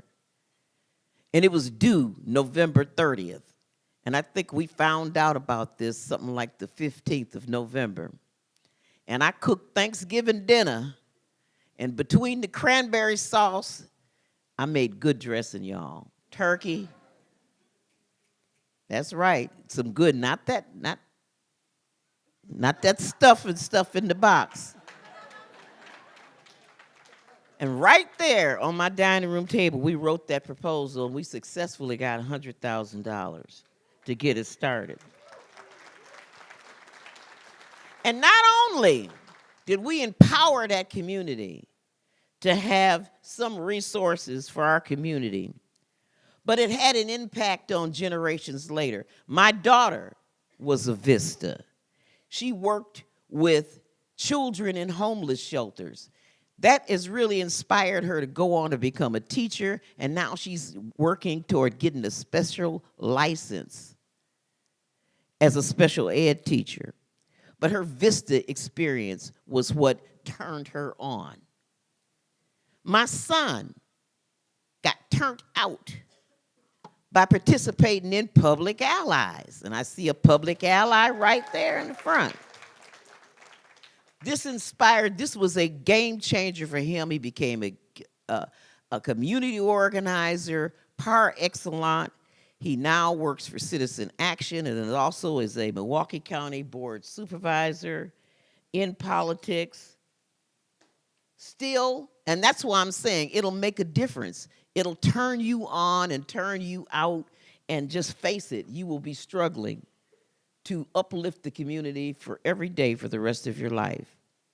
It's not easy all the time. It's not glamorous. You don't get Vista Volunteer Awards every single day. I mean, I remember being set in tears by one of my members that was on the supervisory committee, the audit committee of the credit union. And he was reaming me out, and I sat in a restaurant boo-hoo-hooing while he yelled and screamed at me. And the owner of the restaurant came out and told him to knock it off. You're messing up my eggs. She's crying in my eggs. Shut up. Every day is not going to be easy, but it's worth it. It's worth it. And I'm telling you, I'm so proud of you as I look around, because Milwaukee is one of the top 10 cities for recruiting and producing AmeriCorps volunteers. I'm so proud of that. And since 1994, more than 1.1 million members have served, giving them 1.6 billion hours of service. And I just want to say that your theme here, do what is right. Do what is right. What's the rest of the theme? For as long, what's the theme? Come on, y'all, give me some feedback. Do what's right. That's the theme. Pardon? Do what is right. Get things done. Let me tell you, and the reason I wanted to reiterate that is because I took this same oath that I'm about to administer to you. I took this oath, but I took it way back in the olden days. And the poster, the Vista poster that I have posted in my office in D.C. right today, it's just eerie how similar it is to your theme today. You know, the theme of do what's right. get things done. Do what's right, get things done. And the theme that inspired me the most in AmeriCorps was, if we can't find a way, we will make one. Yep. So I leave you with that, and I would like to administer the oath at this time. All right? You guys got to all rise.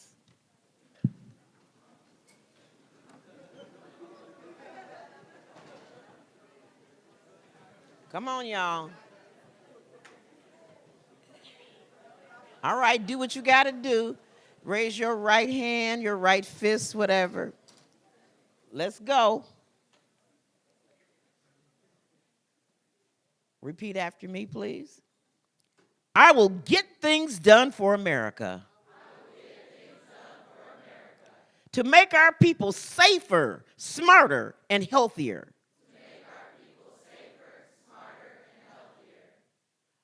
I will bring Americans together to strengthen our communities. Faced with apathy, I will take action.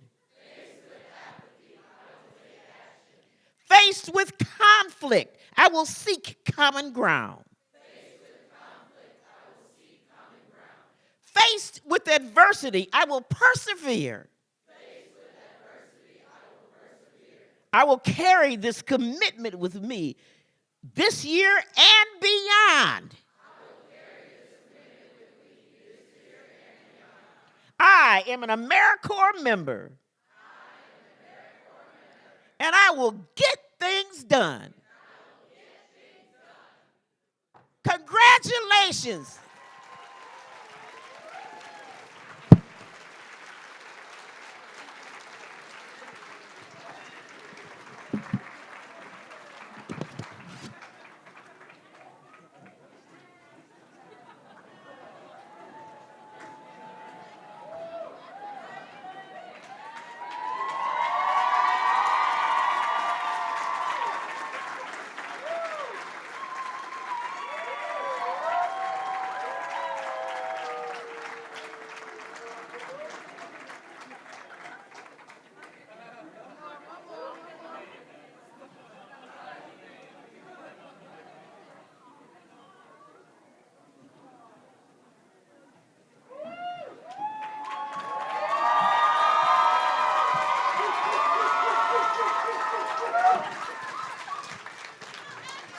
All right.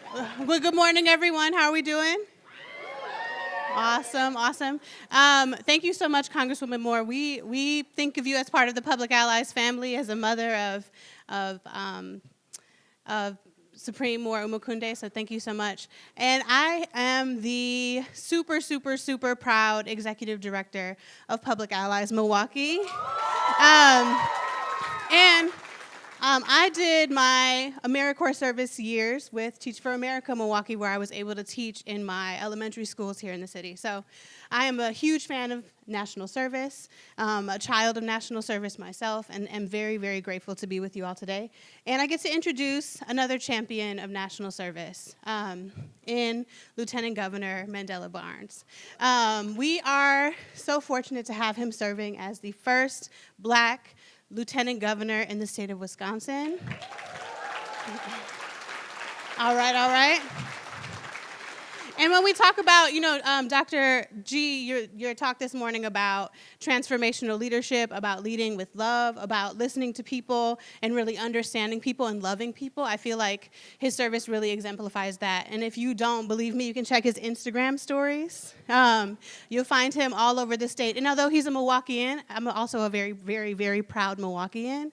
You'll find him in every corner of the state and in all of the spaces in between, really learning people's stories, working to understand them, and working on policies and decisions that really do include all people. So that's something that we're really proud of at Public Allies. We're proud to lift him up as a leader that we look to.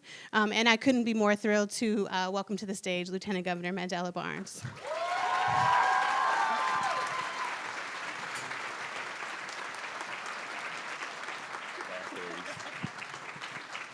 Let's give Ashley another round of applause, because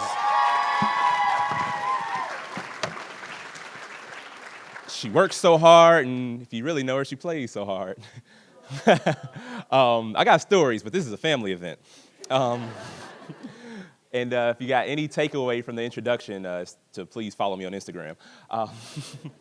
But good morning, everybody. I sincerely want to thank you for this opportunity. I'm excited to be here standing in front of so many people who are dedicated to improving the lives of people, not just in Milwaukee, not just in Wisconsin, but all across the country, because your work here matters so much, just not here at home. And that's one of the biggest lessons that I've learned from serving in this office, is that it doesn't matter where the service happens, the impact is felt everywhere. So every child, every man, woman, boy, and girl, elderly person that we encounter, those interactions matter. They're important, and they can ultimately change the course of history if you think about it in a much more broad sense. And I think about this morning, I had a chance to go to a daycare, and then my next stop was at an AARP meeting.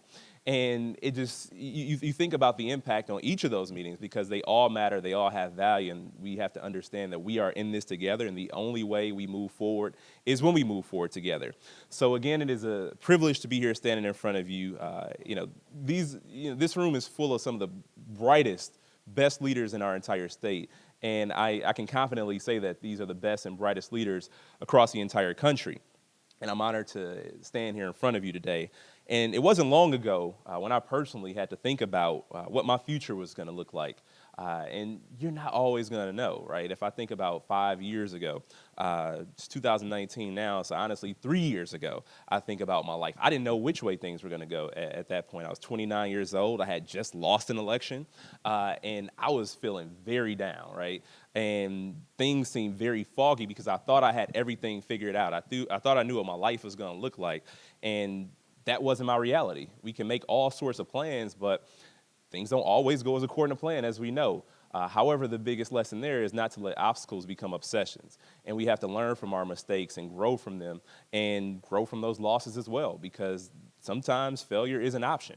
It's what we do with those failures that show us what we are truly made of, and show what society truly can look like. And being here, born and raised in the city of Milwaukee, I learned a whole lot because I had a diverse set of experiences. I'm a proud MPS graduate from... Please keep clapping when I say John Marshall High School. That's right. Somebody knows. But the reality is that being from Milwaukee, being a person of color, sometimes expectations can be very low. And that's the unfortunate reality. People don't always expect the most or the best from us. But when you think about the most adverse circumstances that so many of us come from, people should come to naturally expect the best from us, because of the things that we too often see, the things that we too often experience, and somehow are still able to make it through. Says a lot about who we are, says a lot about who you are in this room, and the fact that you are helping so many people who are going through those situations as well says so much about you. And unfortunately, as young people, there are also limited expectations placed upon us as well. But we know better. We know that our youth, our experience prepares us for moments such as these. And I'm proud to serve as the youngest lieutenant governor in the nation. And people ask, if how can a younger black person win in the state of Wisconsin? If I wasn't younger and blacker, I don't think I would have won. And I think that helped me. And people can look at those as challenges. And some of our greatest challenges are our best opportunities for success. And we need to look at it that way. Our diversity is what gives us strength. Our diversity is what makes us prepare for the future. And I look back at my first race when I ran for state representative in 2012. People said no, and I'm sure that so many of you in this room have had those moments where you want to do something big, you want to do something bold, you had a vision, because it's about leading with a vision. You lead with love, but we also have to lead with a vision. But I'm sure there are many people in this room that can attest to the fact that you had this idea, you had this plan, you had this vision, and somebody said, "Oh no, that's too hard. Oh no, you can't do it." Or sometimes it's yourself. When you come up with these big ideas, then you think about it, oh man, I got to put a lot of work in that to make it happen. And then it makes us think twice about it. But I'm asking you, if you thought twice about something, to think about it the third time. Because when you think about it again, ultimately that's what gives you the confidence to move forward and press on. And when you look at the situations that you want to see change, don't ever give up on yourself. You have to be your own cheerleader sometimes, because sometimes people aren't going to be there to help you as you are there to help other people. But in the end, when you prove everybody wrong, that's when you bring them all on board. And that's what leadership is all about, in my opinion. And so when I think about being in this position as lieutenant governor, the unique opportunities, experiences I get to take all across the state, that is the most rewarding part for me, because people, in Rhinelander and Wausau and Viroqua may not know about the Milwaukee experience. So when I'm able to share with them, it helps to build bridges. It helps people to understand that our differences aren't really differences. The things we experience, the things we all want in life are the exact same things. And when I look back at the campaign, people would ask, so what do you talk about when you go up north? When you get north of Highway 29, when Wisconsin seems to run out of black people. They said, what do you talk about? And I tell them, I talk about the same exact things that I talk about in Milwaukee. We want strong schools. We want to make sure that our environment is cared for. We want to make sure that, job security is there for people. We want to make sure that we have a functioning economy that works for everybody. These are simple requests, but all things that have been denied for far too long because prosperity is only gone to a handful of individuals, relatively speaking, in this state and in this country. And we have to do better, and that's why I'm focusing the work of my office on the core issues of equity and sustainability. Those two issues have to work hand in hand, and I'm fortunate to be in this position, but it is about, it's more than about making history, it's about making a difference. It's about improving the lives, improving upon the lives of so many people that call this state home. And if my path in life has shown me anything, it's that you can do anything you put your mind towards. And I don't say that as a cliche, because that's in every motivational speech, is that you can do whatever you put your mind to, but that's the reality of it. You can do anything you put your mind to. The fact is, you can't do it alone. You have to be able to work in partnership, work collectively, work collaboratively to make that difference that you seek to. And so I'm challenging you that as you enter this next phase of leadership, to dig even deeper. Be inspired by your own service. I went to Alabama A&M University, and our motto was service is sovereignty. And I want you to dig deeper to make sure that your voices are heard. Make sure that you are always making a positive impact on your families, on your friends, your neighbors, and everybody around you, and especially on strangers. And as even your doubters and your enemies work against you, don't give up. Don't grow weary. Continue to make your voices heard. Be even louder. Be even more engaged. Be even more vigilant in your work and in your service. And so go forward in faith and in justice for a brighter tomorrow. And we may not be exactly where we want to be right now, but we are mid-stride in that march for justice, for fairness, and equality for everybody. And as you all work to do that, I will be in the state capitol or somewhere in the state of Wisconsin working to make that difference right alongside you, if not in person, but in spirit. And we will work to level the playing field for every child who's growing up in this state, who's facing adverse circumstances, who can't get ahead because whatever systemic barriers exist. We're going to make sure that quality of life in the state of Wisconsin is better than any other state in the nation. And we got a long way to go to make that happen, and that's what makes this work so much more important. We're going to show the world that determination, courage, compassion, and brilliance will get the job done. We're going to make this state, we're going to make this entire country a place where everybody has the opportunity to thrive, and I want to thank you all so much for having me today.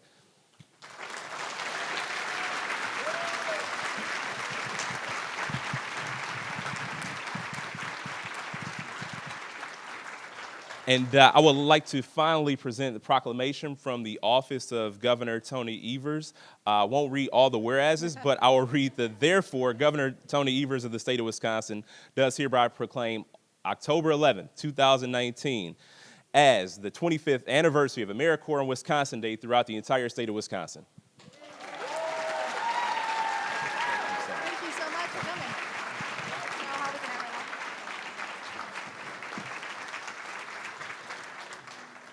Thank you so much, Lieutenant Governor Barnes. That was very inspiring. I hope you all found this morning very inspiring and are on board with our series of leadership for this year.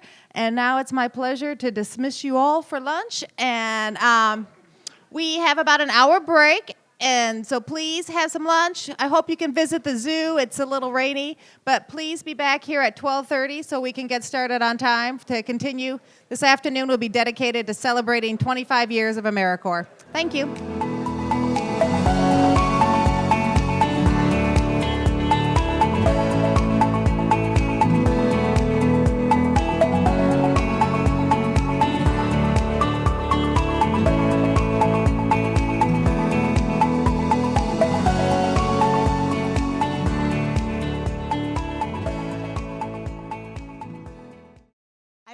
things done for America. To make our people safer, smarter, and healthier. We will call it AmeriCorps. I will bring Americans together to strengthen our communities. There is no other nation on earth where volunteerism is as much a part of national life as it is in America. The AmeriCorps volunteers have their work cut out for them. I always believed that you would elevate the cause of citizen service in America, that you would make America a better place. Faced with apathy, I will take action.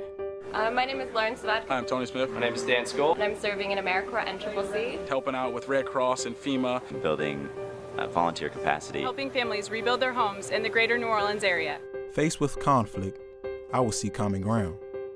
Organizers say none of it would be possible if it weren't for the AmeriCorps members. To notice when I'm on a job, the AmeriCorps group, they always working. The AmeriCorps volunteers lifted the spirits of the people of our state. Habitat for Humanity has built over 300 houses. This would not have been possible without our AmeriCorps and NCCC friends. First of all, it's not a very big investment.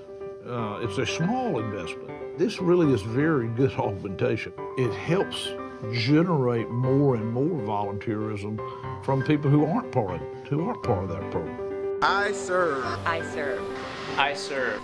We serve. We serve. Go AmeriCorps. There is no question that you are now an indispensable force for change in America.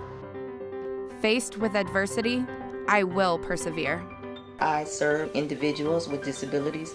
The AmeriCorps members help us to empower people with disabilities. He's smart, he's charismatic, he was just kind of misdirected, and someone needed to pull him out and take the time to get to know him and make him realize his potential. What VetCorps is trying to do is we're trying to strategically place people who've been through that transition and can directly relate to these individuals coming back. VISTA means Volunteers in Service to America. National and community service is one of the best investments we can make for the generations to come. Serving in AmeriCorps has changed my life. My husband, Martin Luther King Jr., once said that life's most persistent and nagging question is, what are you doing for others? And that's what citizenship is. It's at the heart of our founding. That as Americans, we are blessed with God-given talents and inalienable rights, but with those rights come responsibilities to ourselves and to one another and to future generations. There are going to be difficult challenges ahead, but we're never going to forget the unmet needs of our communities, nor the equally deep yearning of our young people to serve. Together, we will make service the abiding ethic of our people. I will carry this commitment with me this year and beyond. I am an AmeriCorps member, and I will get things done.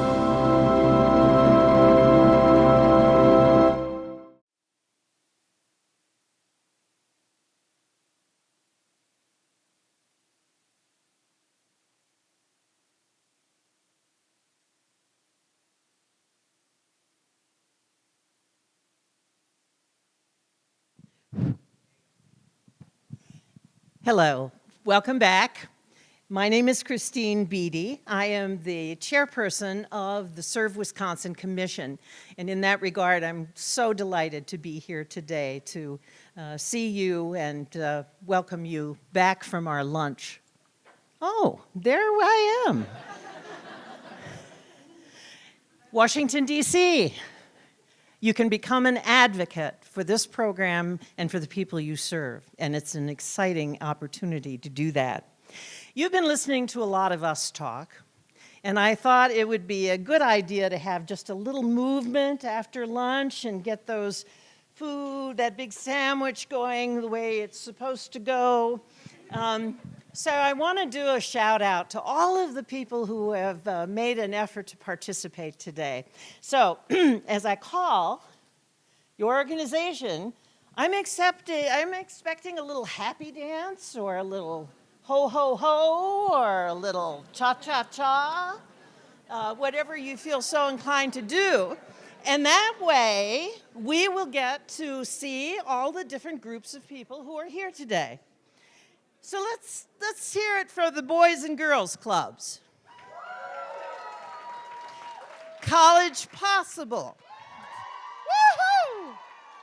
Dane County Pass. Easter Steels, Wisconsin. 414 Fellows. Marshfield Clinic Health Systems. Milwaukee Christian Center. NC CAP. Yes. Public Allies.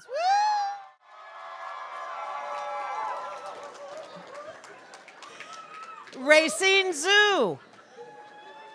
Ah, there they are.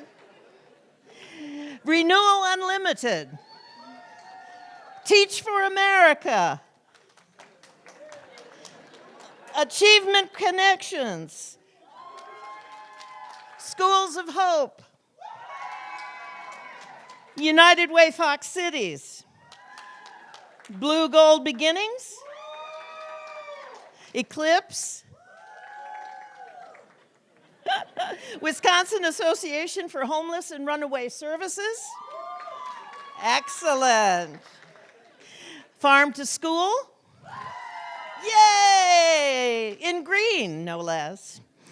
Health Corps. Yay! Habitat for Humanity. WISCOR. City Year.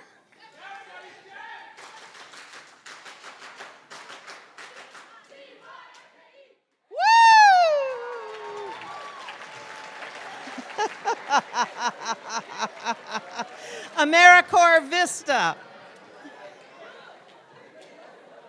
AmeriCorps Vista. There they are, great. NCCC. United Way Racine. And Geo's Garden. Oh. Thank you. You really know how to shake the place up, don't you? And you do every single day. Thank you so much for your service. Today, I'm honored to introduce to you our cheerleader. Chester Spellman was appointed by the White House to serve as the director of AmeriCorps at the Corporation for National and Community Services in August of 2017. Chester leads AmeriCorps state and national and its network of governor-appointed state service commissions and national nonprofits, which engage 65,000 Americans annually across the nation to solve local problems, expand economic development, strengthen the nonprofit sector, and provide workforce skills and educational opportunities for those who serve. In his previous experience as the Chief Executive Officer of Volunteer Florida, he experienced the joys and the challenges of managing AmeriCorps programs and uses his insights to approve AmeriCorps programming nationally. Chester believes that there is no greater calling than serving others and has devoted his career to nonprofit and public service work. Please welcome Chester Spellman.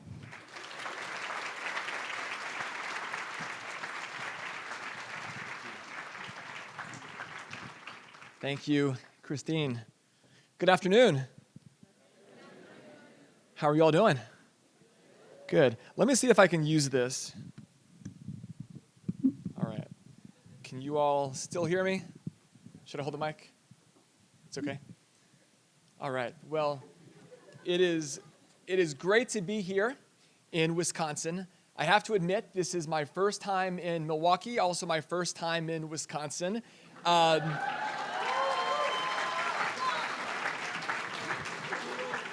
But I'm excited to be in your great state. I'm sorry that it took me 2 years in my role to get here, but I appreciate the invitation from Jeannie and her team. Well, it's really exciting to be here to help celebrate the 25th anniversary of AmeriCorps and also the opening day for those of you who are new to service. Raise your hand if this is your first year serving in AmeriCorps. Awesome. So how many second-year Corps members do we have? Okay. Has anyone served 3 years?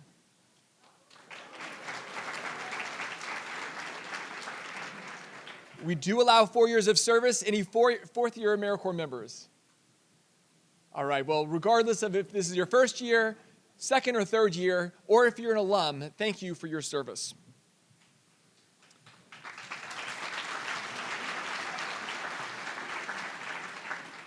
Well, let me begin with a few recognitions. Again, just want to recognize the team at Serve Wisconsin. If you're a staff member at Serve Wisconsin, if you can raise your hand.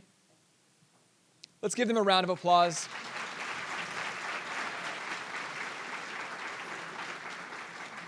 They do a great job. We have a lot of wonderful state service commissions across the country. I have to say, Serve Wisconsin is one of the best. So, Jeannie, thank you for your hard work and leadership and partnership.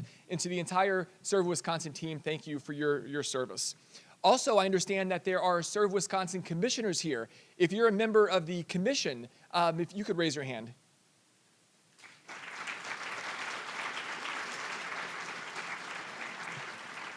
Thank you to the commissioners for your leadership and your service as well. One last recognition. For those of you that are AmeriCorps program directors, if you could actually stand to be recognized. Let's give our program directors a round of applause.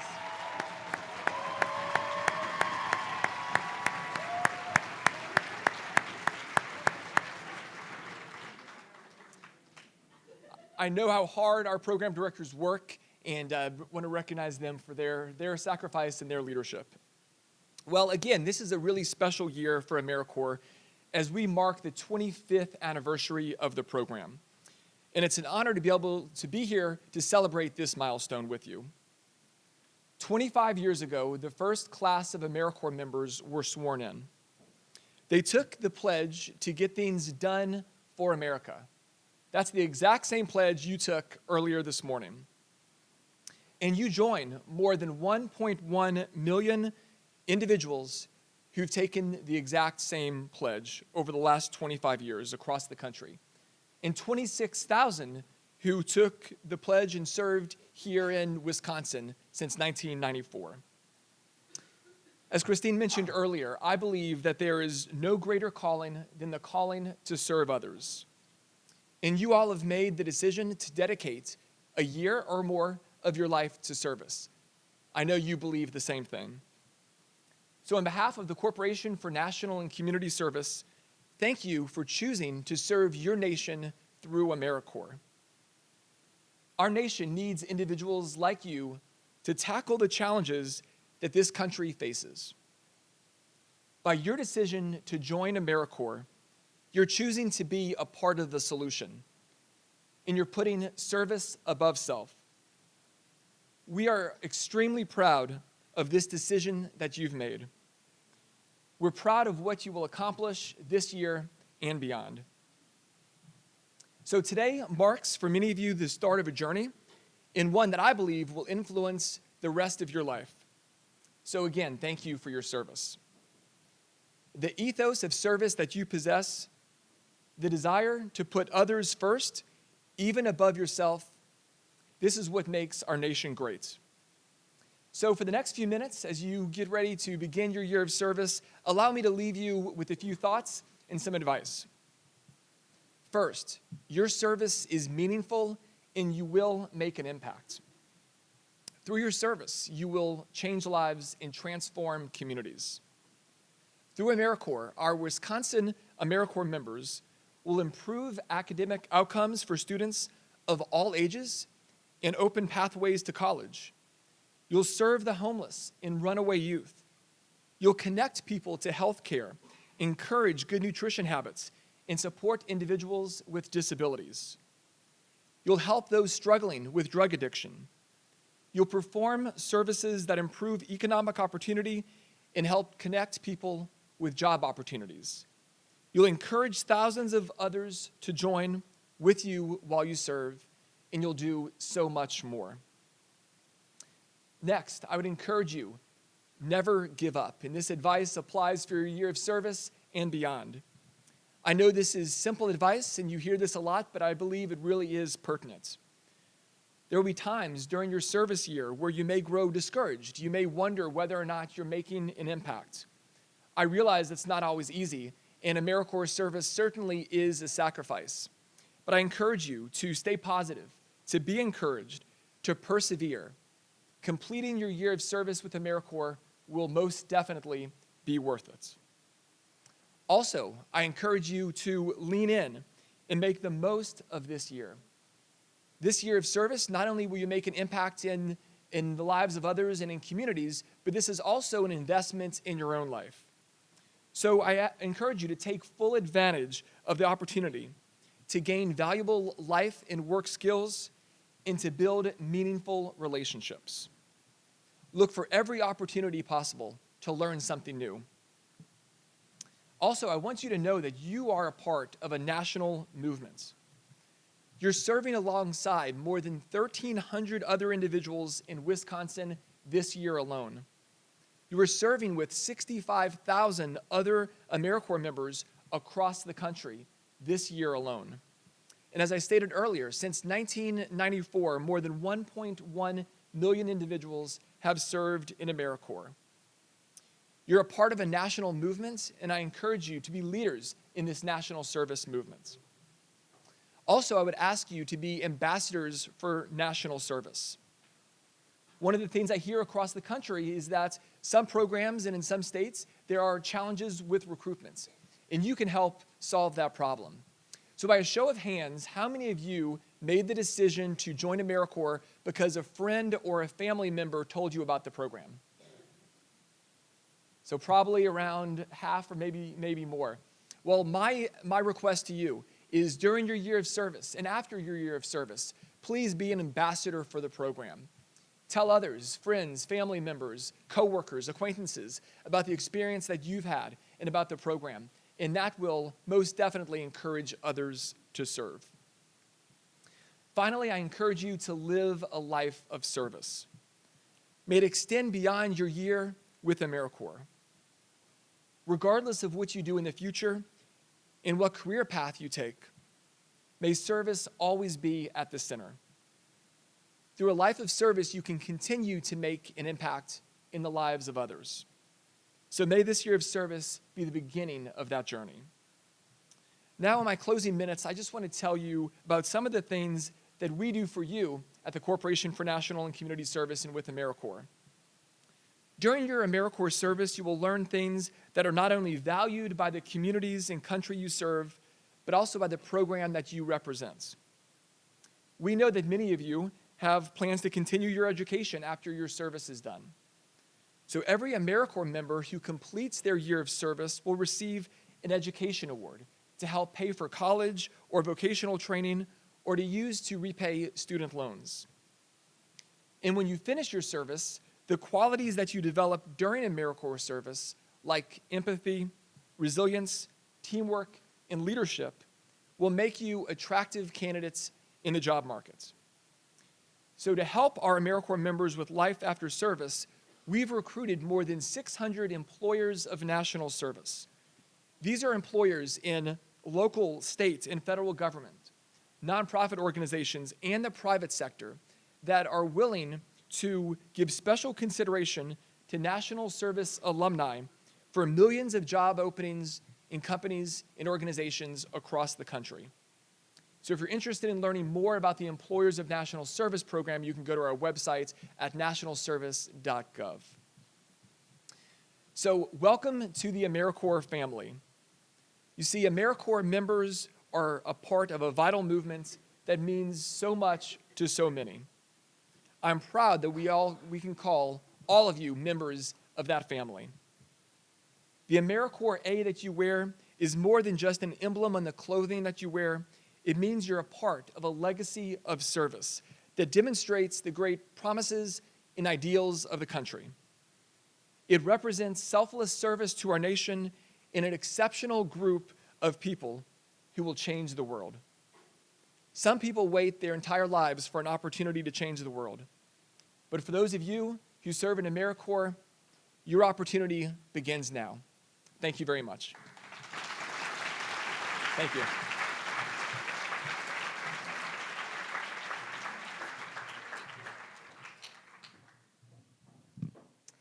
All right, thanks Chester for making a trip to Wisconsin. I'm really glad we gave you some great weather today. It's pretty typical. Well, I have the pleasure of introducing you to 5 distinguished AmeriCorps alumni. These individuals were all in your shoes pretty recently, or within the last couple decades probably. And they are here to talk about their service and how it affected them and how it impacted them to continue their life in public service. So I am going to request the 5 panel members come join me up here. So we have Representative David Bowen.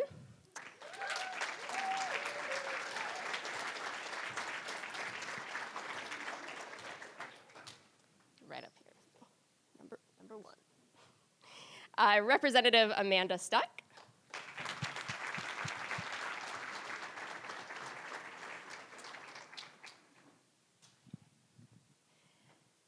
Representative David Crowley.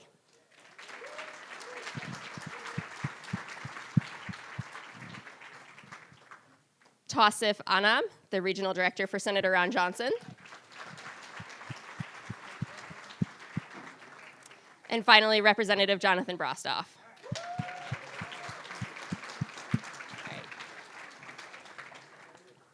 All right, so each of these individuals has prepared just a 3 to 5 minute presentation for each of you, and then we will be able to open it up to question and answers afterwards. So while they're speaking, please feel free to start thinking of some questions. I'm sure they'll be willing to answer those. So I'm gonna hand it off to Representative Bowen. Thank you. Thank you so much. First off, make some noise if you are excited to give back to the world this year. Awesome, awesome. I am so thankful to be here. I'm State Representative David Bowen. I represent, 55,000 of the hardest working people in the state of Wisconsin. The 10th District is located in Milwaukee County. All of the village of Shorewood, from the lakefront along Capitol Drive to the 30th Street corridor in the city of Milwaukee, Harambe and River West neighborhoods on the south side, and the Old North, and up to the border of Glendale as well on the north side of our district. So first off, I went through Public Allies. She said a couple decades. I cringed. I said, whoa. I mean, I got some gray in my beard now, but I don't know if it's been that long. But I am so thankful I had a chance to go through Public Allies. Shouts out to my Public Ally family. I went through Public Allies back in 2007 to 2008 and was so excited about finding my passion in that work that I said, okay, let's do it again. And in 2008 to 2009 as well. It is a time to serve, and I'm looking at a room of people that have made that commitment, that have determined that it's okay to take a year out of your life and dedicate it to something much more bigger than yourself. I want to thank the folks at Serve Wisconsin as well. Let's make some noise for them, please.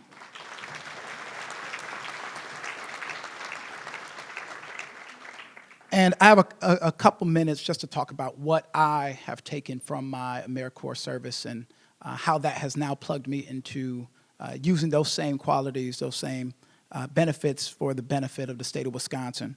Back in Public Allies, we talked about diversity and inclusion. And it is important as you talk about policy and the lens that you see solutions through, that it incorporates making sure that we are finding solutions for all people in our community, that we are members of integrity as well, that we're standing up. And I remember several moments throughout my service where I literally had that confirmation that I am on this right path. And that my contributions are making a huge impact on my community.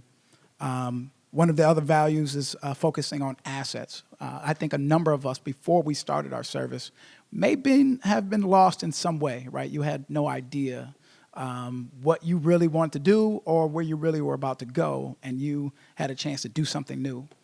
And you either, back then, looked at your glass as half full, or you looked at their glass as half empty.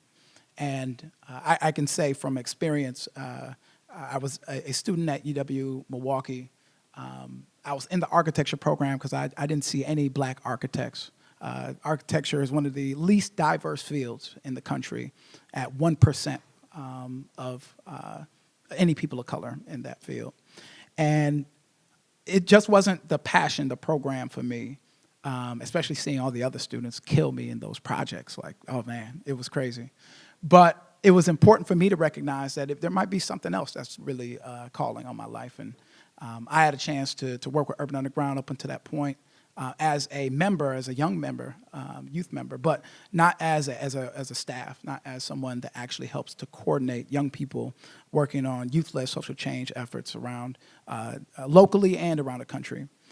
So that work had a really huge impact on me, and I was able to make a new focus, and what I thought didn't feel like work was really a passion in working with young people. And then lastly, I want to make sure I highlight the fact that, I remember going through Public Allies, graduating out that program, and then using my Ed Award, right? And then finding out that I get a tax bill when I use my Ed Award. I think Chester is still in the room, so I'm glad he's here. Director Spellman, there is a huge burden that is placed on folks that take off that year of service only to find out that they get this tax burden. So I paid attention, right? I paid it. Oh, you clap for that. Yeah. So I found out that there is a bipartisan bill in Congress to remove that tax liability for all service members, and hopefully it picks up traction. But in the state of Wisconsin, I am currently drafting a bill, and we'll look for Republican sponsorship, so it's bipartisan as well, to take away any tax liability from any service member using their educational award. Clap for that.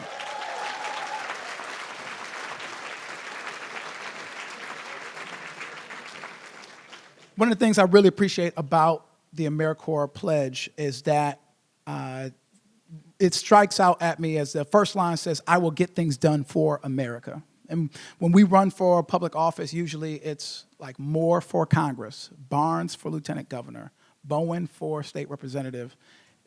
It's right now AmeriCorps for America. That means that you are standing up to provide leadership, to provide integrity, to provide the things that are needed in the gap, to stand in for communities that need your help, that need your service, and for a number of people, if it was not for your service, that they would not be impacted. So thank you so much for being here, and thank you, my colleagues, as well, for going through AmeriCorps as well. Thanks, guys. Thank you. Appreciate it. All right, and next up, I want to introduce Representative Amanda Stuck. Thank you. Well, thank you. So when decades was mentioned before, she might have been referring to me, because I do think I'm the old lady up here. My service was early 2002, 2003-ish, and so my service was a while ago. But truthfully, how I came to serve in AmeriCorps was I was a single mom going to school at UW Oshkosh. And I was working 2 jobs while going to school full-time, trying to support myself and my son. And when I was looking for something that could bring in some income but work around my schedule, I saw this advertisement for something called AmeriCorps. And it seemed to fit my needs in terms of it was part-time, there was this educational award and some income from it. And so I applied, not really knowing what it was. But that was honestly the best thing I ever did in my life. That day when I applied for the program and became an AmeriCorps member truly changed my life. Now, when I started, I had no idea really what this would mean. Again, I was just looking more for something with some income around my schedule. But I was amazed when my AmeriCorps service started. The contacts I made, the things I was able to participate in and do and learn, That service was so valuable to me in growing my network and people in the community and learning about my community. I served at the Red Cross and at Habitat for Humanity in my 2 terms. That's right, clap for them, Habitat for Humanity and the Red Cross. So even though I had lived in the Fox Valley my whole life, I never really even knew what those organizations did until my service. And I learned so much about the needs in our community and about how organizations were working to meet those needs during my service. And that service really launched me to where I am today, to be in a position to run for office. I just recently announced that I'm running for Congress now in Northeast Wisconsin. Thank you. And if you watch my announcement video, you'll see one of the things we talk about is my AmeriCorps service. Because to this day, even though I've been in the legislature for 3 terms now, I have worked for a congressman, I've done a lot of other things since my AmeriCorps service. It is still my service that I am so proud of and that I still reach out to when people ask me, well, what have you done? What are your accomplishments? It is still my AmeriCorps service I talk about. I still drive by the Habitat Restore that I helped to start as part of my service, and I tell my kids, look, your mom helped to start that. That's something we did, because I am so proud of my time with AmeriCorps. One of the things, though, I truly didn't understand and appreciate at the time that I just want to make sure I tell you guys to not forget to do is to truly look around at the people you're serving with and make sure when your service is done that you don't forget their numbers, their contact information, that you take away those contacts professionally that you're making with the organizations you're working with, because that's one thing I regret. Some of the people who mentored me and worked with me in these positions, who I did not think to keep their contact after I left, I really wish I could go back and tell them about how their examples really made an impact on me and how I learned so much from them that I took with me as I moved forward in my professional career. You know, there were times when, for instance, when we were starting the Habitat Restore in Appleton, where there were bumps along the way, where there was transitions with staff that weren't working, where there were ups and downs moving that store forward, and really watching those people around me and the professionals around me in those roles really taught me how to tackle tough things that came ahead in the future. Certainly there's a lot of tough issues in the state legislature we have to face, but I still look back to those examples of those people I served with during that time and how to tackle those issues. So again, you learn so much in this that you sometimes don't even realize until a long time later when you realize you're dealing with an issue or you know about an issue, that it really comes back to this time now in your AmeriCorps service where you realize that's where you learned how to deal with those things, or that's where you learn the example of how to be. So please enjoy this time, treasure it, and please know that this will change your life truly. Thank you.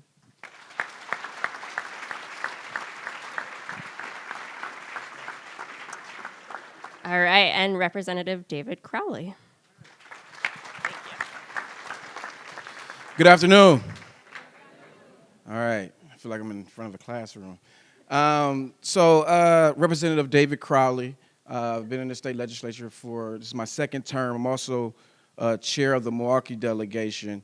And so I'm not going to dispute necessarily what Representative Bowen said about his district, because I believe my district's the best, but because I'm chair of Milwaukee, I get to represent everybody. So I represent the fighting Milwaukee County. And so I say that because I appreciate what all you are doing, because you all are in a fight yourselves in some type of capacity. Many of you are working in communities that you are familiar with.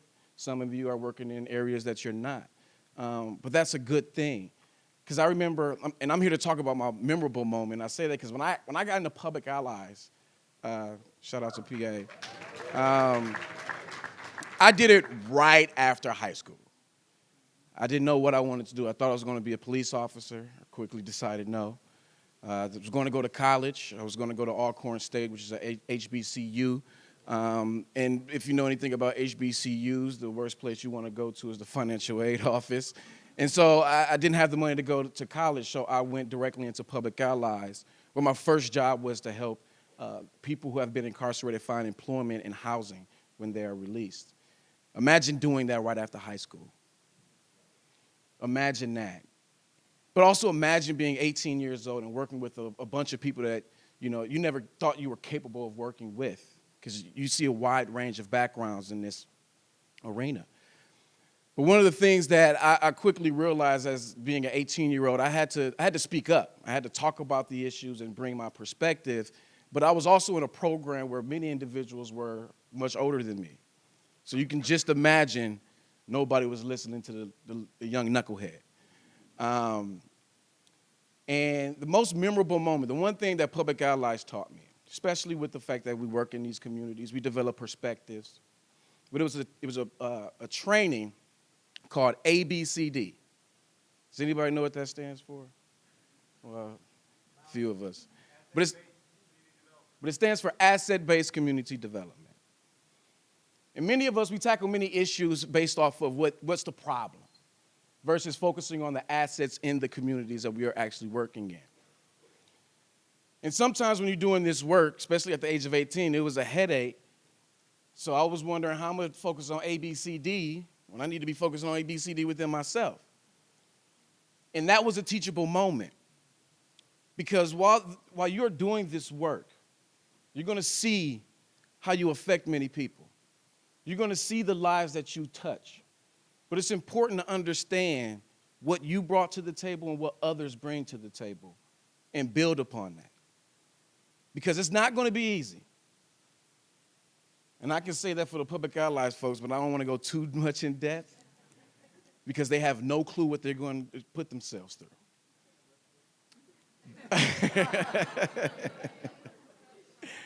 Trust the process. And that's for everybody. Trust the process because you are putting yourselves through a process. You're not getting paid a lot. You're putting in many hours. Sometimes your family going to look at you crazy because it's like, what are you doing? But you're going to develop many relationships, not only with the people that you serve with, but the communities that you're serving. And so I just want to say thank you. Continue to get it done. And I'm just glad to see more AmeriCorps members involved in this because as much as I appreciate those who are serving us in the military and across seas, you also have to remember that you all are serving us here in this country. And I thank you for that.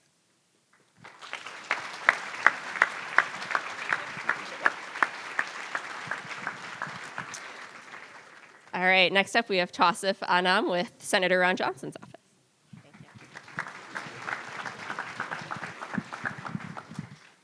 Good afternoon. Can you all hear me? Good afternoon. My name is Tawsif Anam. I am Senator Ron Johnson's Regional Director in Southern Wisconsin, and I have been serving in this role since 2014. I appreciate the invitation to be a part of this panel to share information with you about my AmeriCorps experience. I came to the United States as an immigrant in 2007, as an adult from Bangladesh, and received my permanent residency, also known as the green card. And I completed my undergraduate degree at the University of Wisconsin-Madison, getting a bachelor's degree in political science. Soon after completing my bachelor's degree in May of 2011, I was planning to start graduate school that fall. And I was looking for an opportunity for the summer, something that would allow me to serve the community and to help people. Now, I saw an opportunity for a 300-hour AmeriCorps term with Energy Service Corps in Dane County. Now, the primary goal of Energy Service Corps was to promote energy efficiency. What that meant was I went into people's homes with their permission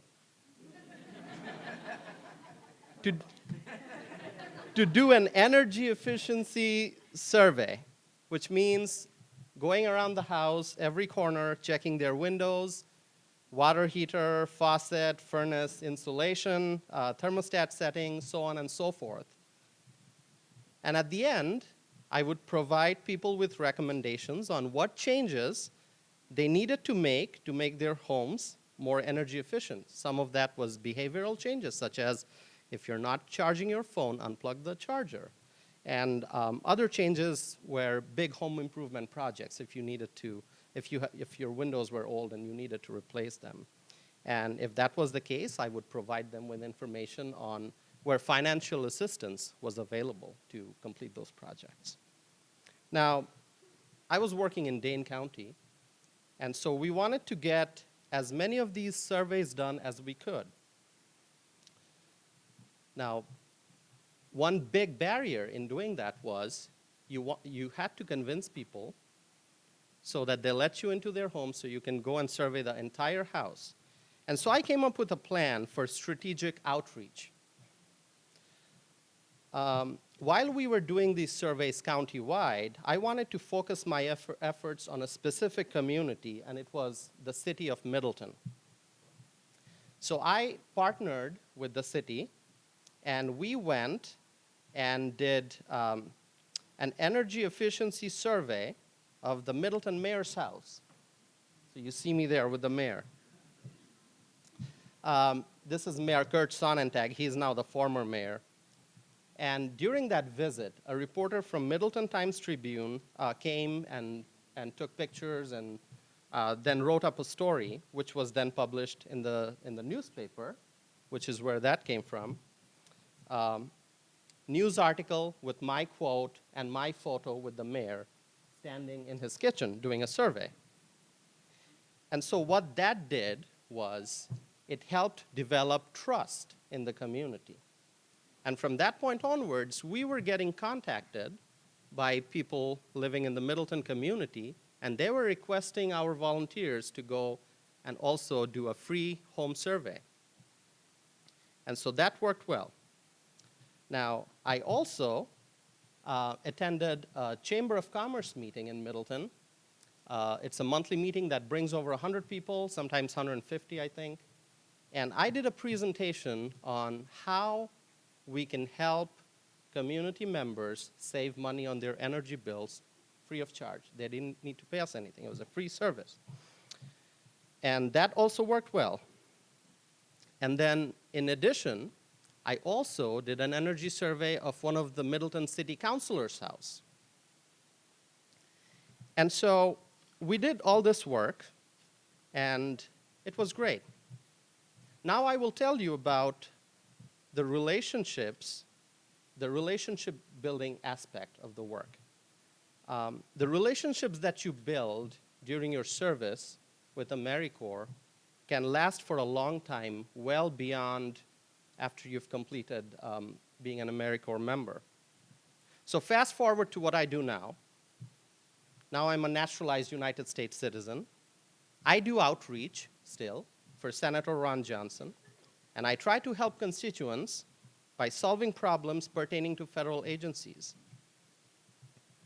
In my current role, I still interact with a lot of the organizations that I met during my AmeriCorps term.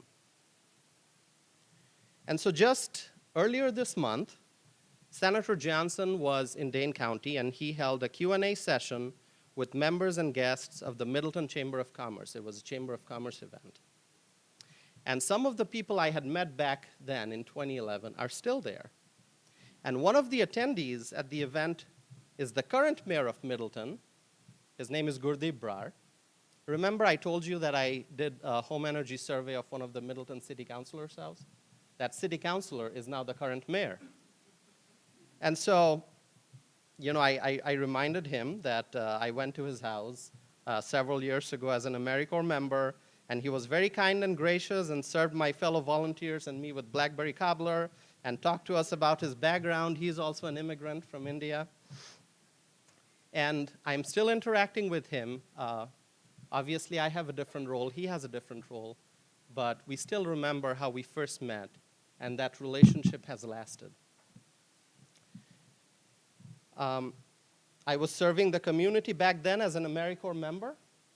I still serve the people as an employee of the United States Senate, working for Senator Ron Johnson. I'm a public servant, and I want to highlight that what you do as an AmeriCorps member, the people you meet, these are the relationships that don't end when you complete your term. These are relationships that can last for a very long time as you make progress in your career. In 2011, I had no idea that I would be, several years later, here on a panel sharing information with you all about my AmeriCorps experience But here I am, and I really, really appreciate the opportunity to share with you my story, a little bit about my story, as well as to learn about the AmeriCorps experience from our honorable elected officials present here today. So with that, thank you once again for this opportunity. I really appreciate it, and I wish you all the very best as you go forward serving as AmeriCorps members and beyond. Thank you.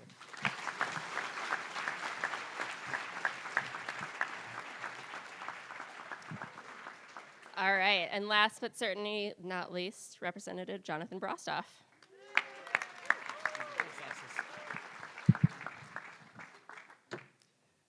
Oh. Well, first off, I have to get this out of the way. Shout out to Public Allies. You guys are awesome. And to all the AmeriCorps groups here, shout out to all you. Let's get a round of applause for everyone. Really appreciate your service. And a special thank you to our organizers who all put this together. I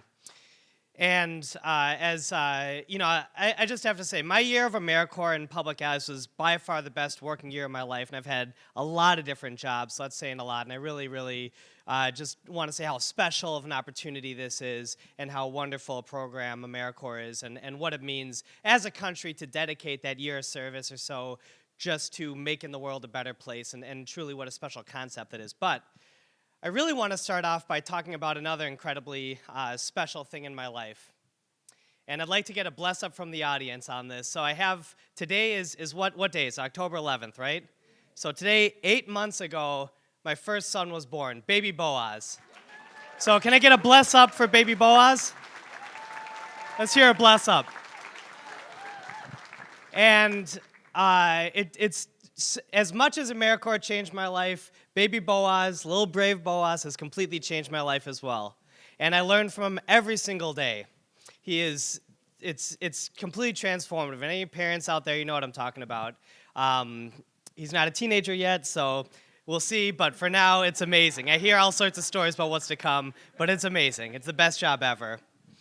And there's 2 lessons that I want to talk about today that I actually learned from my son, from baby Boaz, from the brave Boaz. The lesson of community and the lesson of curiosity. And I'll actually let you guys decide which one you want to hear first. So I'll let you raise your hand we'll first go curiosity and community. Whichever one you want to hear first, we'll go into that, and then the other one. So you guys want to hear about curiosity first? Raise your hand. Okay. How about community? Looks pretty even, so I think we're going to go with curiosity. Okay. It's about... People didn't vote. Yeah. It's reminding me of many of our elections, unfortunately. So, which is good. We have an opportunity for growth. We can have more people voting, increase turnout, and get a better outcome, always. For every election, including mine, including the nonpartisans, all of them. Civic engagement, not any partisan stuff. Civic engagement. Okay. So curiosity. What has my son, baby Boaz, taught me about curiosity? Well, every single day, he's just so curious about everything in the world. His little head goes up, he pops around right when he wakes up. He does this little thing in the mornings, a little ritual, like throws his head kind of back and forth one way, back and forth the other. And he's just looking at everything and anything around the room. His little maze, on the bed, and all the little blankets, when we put him into the other bed, all the little toys and stuff, everything. He loves all of it. And he's so curious about the world. And it reminds me, that's kind of how I got into AmeriCorps. When I was in high school, I was taking the bus home one day. I was taking the 30 home from high school, and they had an advertisement for this homeless shelter for 11 to 17-year-olds called Pathfinders. Anyone heard of Pathfinders in Milwaukee? A couple folks? So that really stood out to me, and this was years ago, before a lot of people had cell phones, so I wrote it down on my hand, as we did back then, and I got home, and I called them up, and they said, actually, we have a training program for teenagers, because after they told me what the organization did and how they worked with 11 and 17-year-olds who were in, quote-unquote crisis situations, it was something I was really interested in. So we have a program for you, and you can sign up and come in next week, and we'll train you and get you involved, and you can be a peer support. You can be one of our teenage volunteers. So I signed up, and through the curiosity of just seeing that advertisement, I would go into Pathfinders at 14, and it completely changed my life. And then after my 4 years in high school, the grant that I ended up getting a job there, and the grant that paid my position ran out, but I wasn't really ready for college. So a friend of mine, as was mentioned by Chester earlier, a friend of mine told me about this program called AmeriCorps, Public Allies. That was in Milwaukee, and I said, well, let me check that out. I'm kind of curious, and the more I learned about it, I said, oh, this is fantastic, and I was fresh out of high school and didn't really think I was going to get the job. It was a very lengthy interview process, as you all know, and there was a lot of competition, but me and some other great folks were able to make it through, and I started at another shelter. This was a family shelter for, it was almost all moms. There was one dad there, but it was the STC Family Support Center on the south side, and it was 20 to 30, it was a 20-bed family shelter for 2 to 3 months, which is very different than the other shelters I'd worked at throughout high school. It wasn't, I'd worked at, did some work with DV and with homeless youth, but this was a really unique experience. And when I got in there, especially as an 18-year-old, kind of punk straight out of high school, I was like, well, let me let my curiosity flow. Let me learn about what's going on here, because I might have my own preconceived notions about what's happening. It's a population I haven't done enough work with. So let me go let my curiosity flow. And I interviewed every single parent there. And I said, what's the reason you're here? What put you in this situation? I came out to find all sorts of stuff, but a lot of it was predatory landlords.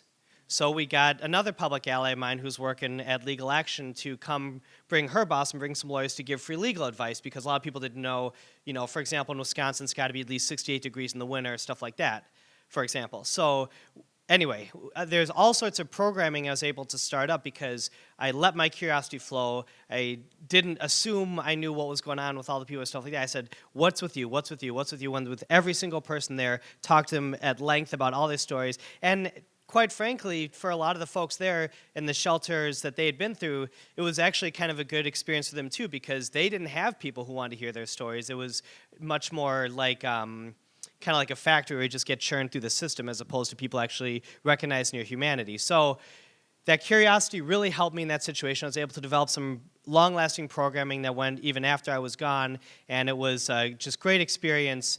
And then when I was there, I also kind of learned about government. I hadn't known a lot about it before, and I learned about the important role of government, especially when it comes to homelessness and to our social systems in general. And basically, what the deal is with resource allocation, because one of the big things government does is decide who gets what. For example, we got, stuff paying for different public amenities, different corporate welfare, all those things that government money is going into. Why is that, and who's making these decisions? And the politicians who are making these decisions, had they actually had homeless shelter experience, or did they just go there for some photo op and then leave and had never had that kind of experience before? That got me curious. So I started learning more and getting involved with campaigns and finding people that I felt were deserving of my time that I wanted to see in office. And anyway, all that to say that sort of curiosity, when I was 14, when I was 18, when I was 24, and right up until I ran for office, has played a really big role in my life. And it was reinforced by my son, baby Boaz, every morning, flipping his head back and forth, looking at all the wonderful things in this world and all the beauty in it, and just learning and that curiosity. And for each one of you, when you go back to your programs, please remember that. Please remember the humanity in every single person you're working with, all different populations you're going to be interacting with. I talked to people who are doing tutoring with high school students and everything else. All that sort of work is so important, but stay curious, stay humble, stay learning, and let them teach you, because you got a lot to learn, and you're in a great opportunity to do so, and that can really help guide your service. Second thing, real quick, I want to touch on is community and what my son teaches me about that. How many parents do we have here? How many folks with nieces and nephews, or little kids in their lives? Okay. So there's this thing called SIDS. Have you guys heard of that? It's a horrible thing, sudden infant death syndrome. It's horrible. And one of the things that can happen is actually, and I didn't really know a lot about this before, but if you don't touch your kid enough, they can die. Did you know that? If you don't touch your kid enough, they can die. If they don't get enough physical touches, if they're isolated, it's not a laughing matter. Your kid can die if they are not touched enough. And I think that's such an important lesson for all of us to learn from our youth, from our kids, from my kid, from Boaz. If you're not touched enough, you can die. And yeah, little kid, that's human nature. That's what babies go through. But that's also us. That's us every day. And it doesn't have to be physical touch, although obviously there's that aspect too. And, you know, hugs and shaking hands, it's all very important. But the idea of being touched in other ways is important for our humanity and for our salvation and our survival as well. Having someone go out and talk to that person that feels marginalized in society or that feels that they've been forgotten about or hurt, having that sort of touch, the same sort of touch that every single one of you is doing in the nature of the work you're doing for AmeriCorps, the lives that you are touching, that is saving lives. The opposite of SIDS is having healthy, normal, touching relationships where there's hugs and snuggles and all that sort of stuff. But that doesn't disappear when you're a kid. We need that throughout our lives. That's part of human nature. That's us. And I'm reminded of that so importantly when I see my son every morning. He needs those touches. That's his survival. I need those touches. And it might not be, it's physical too, but it's other kinds of touches. It's being able to connect with people, look someone face to face and have someone hear your story, being able to just survive and thrive off of that kind of experience with our other human beings. And I think that's what's so central to AmeriCorps. Community and curiosity and community, being able to learn, being able to build, and also the family that you make in your AmeriCorps experience will be with you for the rest of your life. And the same people who I've known since I was teenagers, you know, since we were all teenagers, we still keep in touch. We're still all together. Todd was in my class as well. You know, and these are friends for life. This is your family. This is your community. So, thank you all very much. Thanks for the work you're doing. Thanks to AmeriCorps for changing my life. And let's remember those brave lessons from Baby Boaz. Community, curiosity. Thank you very much. Have a great day.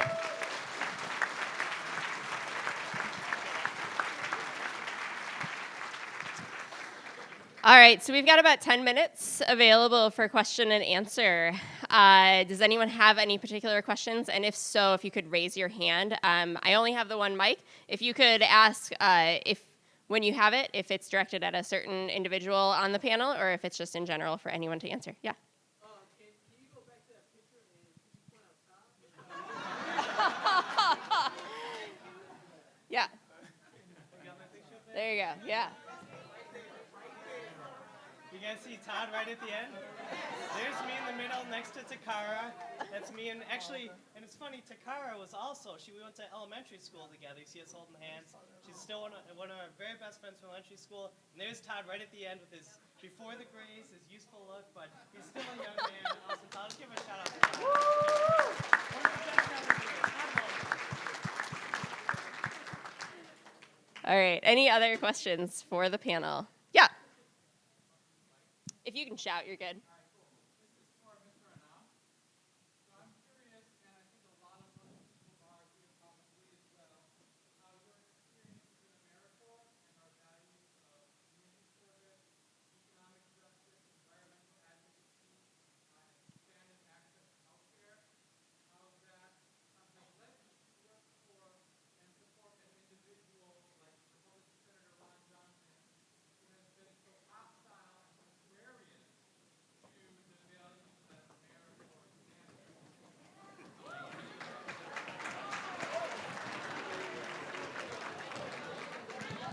So, in our office, Senator Johnson has a mission for us, and the mission is to help people. And Senator Johnson, since 2015, has been serving as the chairman of the Senate Committee on Homeland Security and Governmental Affairs. And so he said, under my leadership, the committee is going to have a mission statement. There are Democrats and Republicans in the committee. And he said, I'm going to come up with a mission statement that we can all agree on.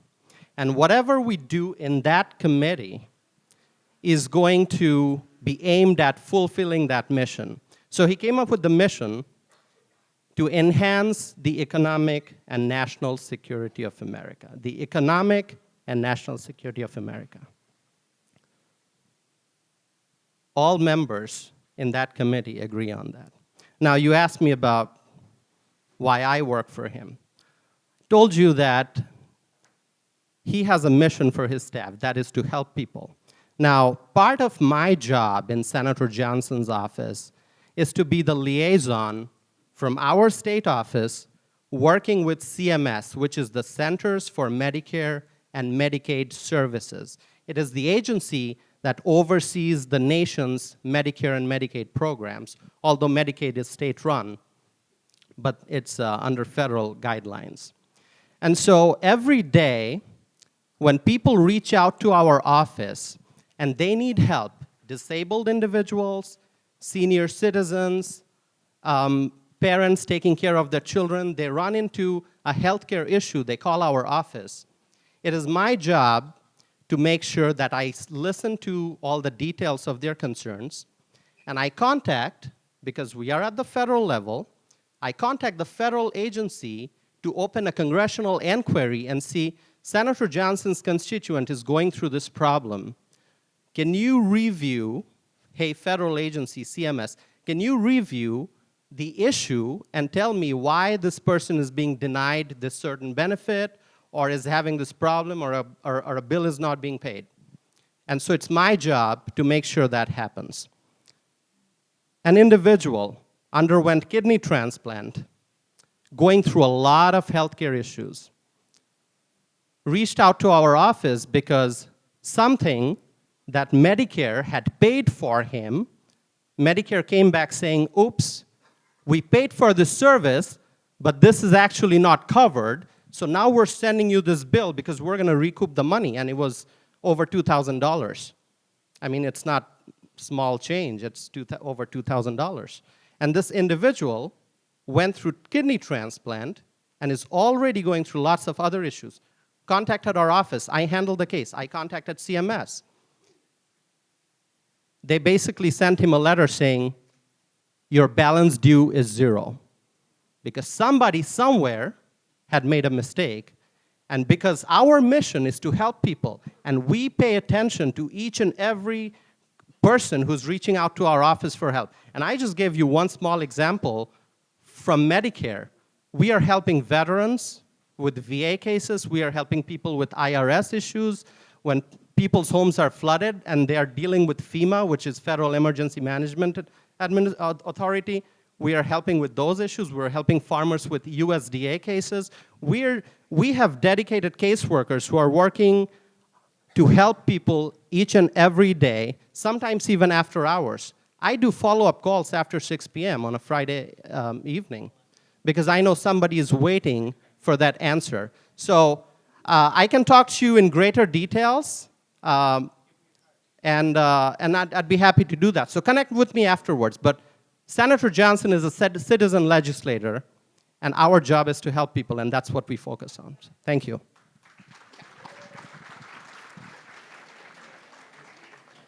All right, I have a question for Representative Bowen because it was on your Instagram the other day. What made you decide to run for public office?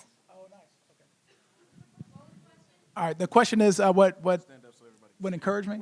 Yeah, what encouraged me to run for public office, and my Instagram is Bowen for Action. That's BOWEN, the number 4 and action.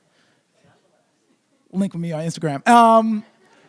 No, I think one of the really big factors that encouraged me to run, I was a program director at Urban Underground at the time, and we were working throughout the community on a number of different just campaigns that young people were creating around the mass industrial prison complex, the school-to-prison pipeline, around health disparities, and around public safety and lowering violence. And one of the really big influences is that I built up this reputation without even really knowing it in the community of being active on these issues and building up a lot of trust and just integrity with a lot of folks. And I was very much used to working in the background, like many of you. This might be one of your first roles of working for a nonprofit organization, being a little bit more in the limelight, connecting people and doing this work. But I was just comfortable allowing other people to do it. And I was around a number of people that encouraged me to get more out front and to take my shot as and showing my leadership and what I could do as well. So that was really one of the big factors.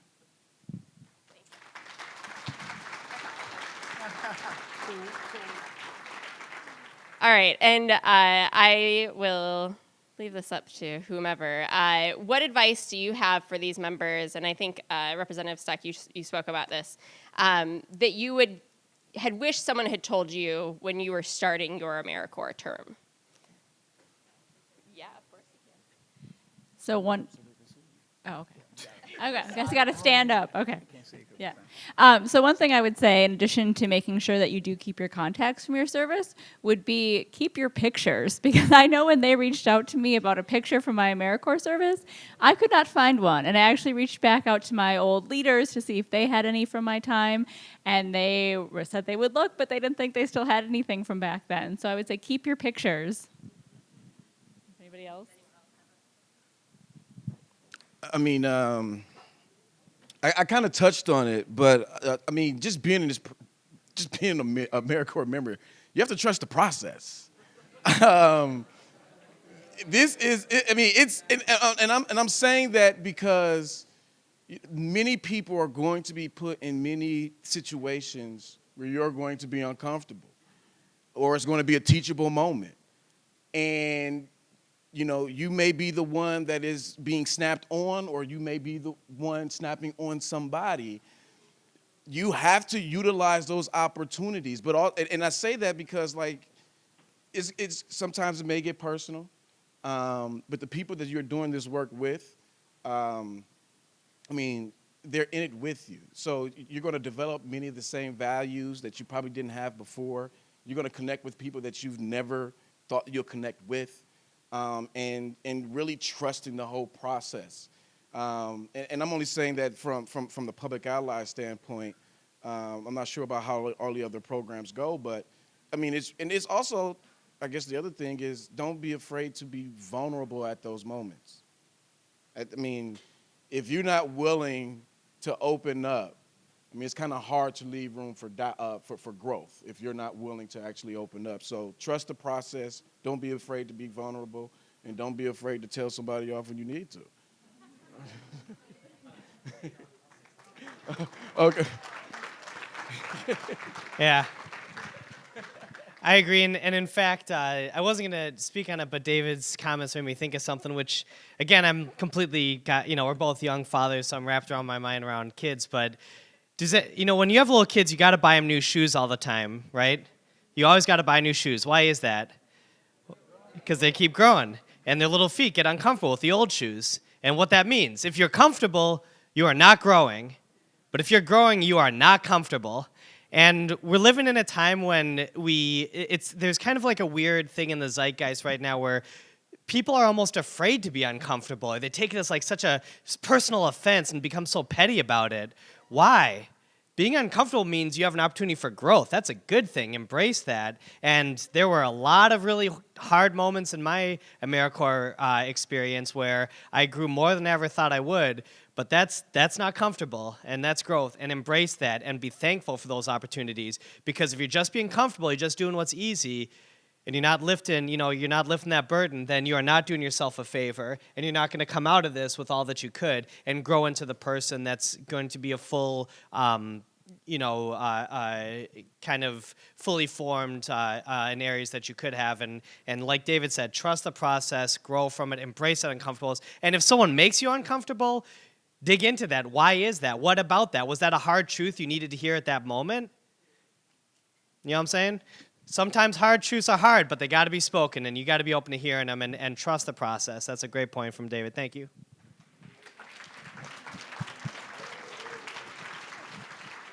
I want to encourage everybody to advocate for AmeriCorps, advocate for your prospective programs.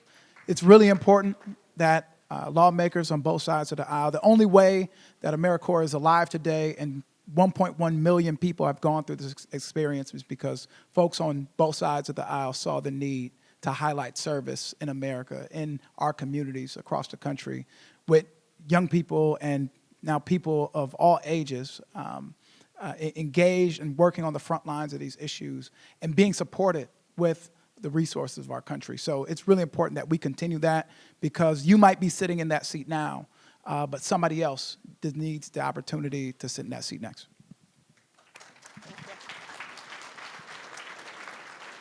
All right, if we could have one final round of applause for our panel members. Thank you for joining us.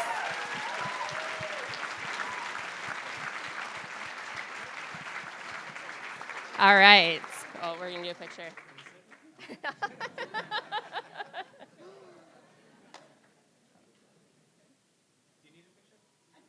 Are you going to do the video? Okay. All right. Once this lovely photo app is completed, we got it. It's for the Instagram.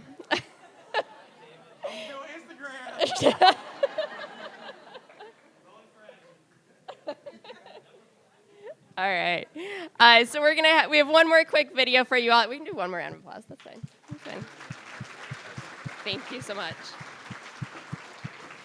All right. We have a quick video that was recently filmed by former President Bill Clinton, who swore in the first class of AmeriCorps members 25 years ago. So this is a more recent video.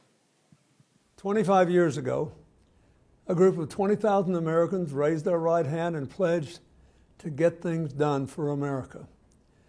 They were the very first class of AmeriCorps members, a dedicated, diverse group from across the country who were passionate about making a difference.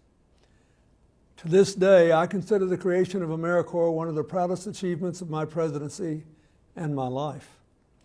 It was born from a simple idea that every young American who wanted to serve should have the chance to do so, and that if they invested in their country would in turn invest in them through stipends and scholarships. In the 25 years since, I swore in that inaugural class at the White House and via satellite in places all across America.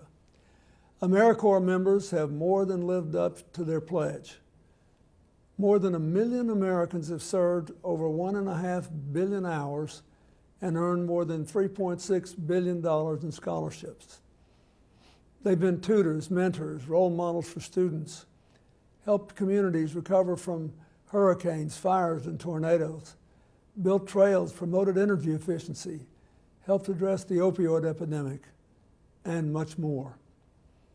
To all of you who've worked together to create, lead, and fight for national service, and to all who have served, thank you for giving your time and talents to help form the more perfect union our founders charged us to build. Through your service and leadership, you've proven that everyone counts, everyone deserves a chance, and we all really do have a role to play. Thank you. Before I introduce our closing speaker, I wanted to let you all know, grab some gear before you leave today.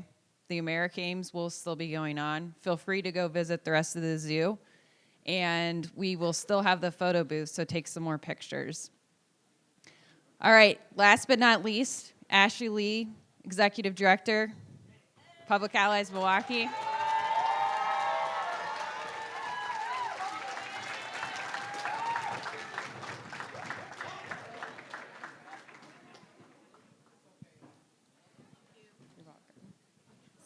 Thanks so much. Thank you.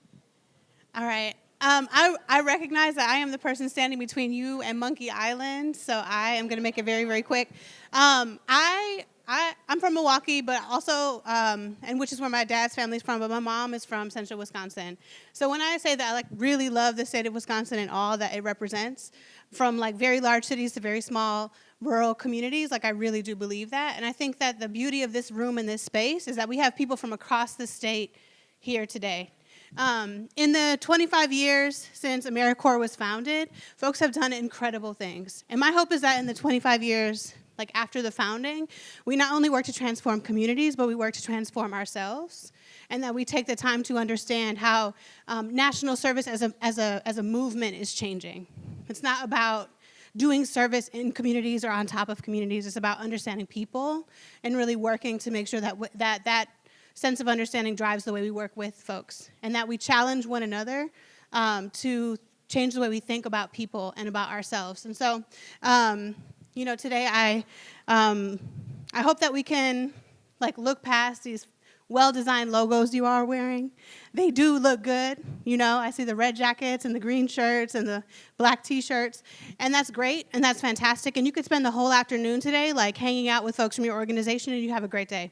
But you wouldn't learn about what's happening in northern Wisconsin or central Wisconsin or on different reservations across the state. And I think that's what makes today and the 25 years of national service really awesome, is that we have the opportunity to be in this space today. So my challenge to you all as we celebrate 25 years of AmeriCorps is to take today to really get to know folks beyond your tables and to get to know the work that's happening. So when you think about what it is that we're doing, you really understand that this is bigger than us. It's bigger than what's happening in Milwaukee or what's happening across the state or what's happening nationally. This is bigger than you or I, and I hope that we take advantage of that today. So have fun, grab some gear. The gear is fly. I'm coming for the water bottle. I saw a sneak peek, and have a great day.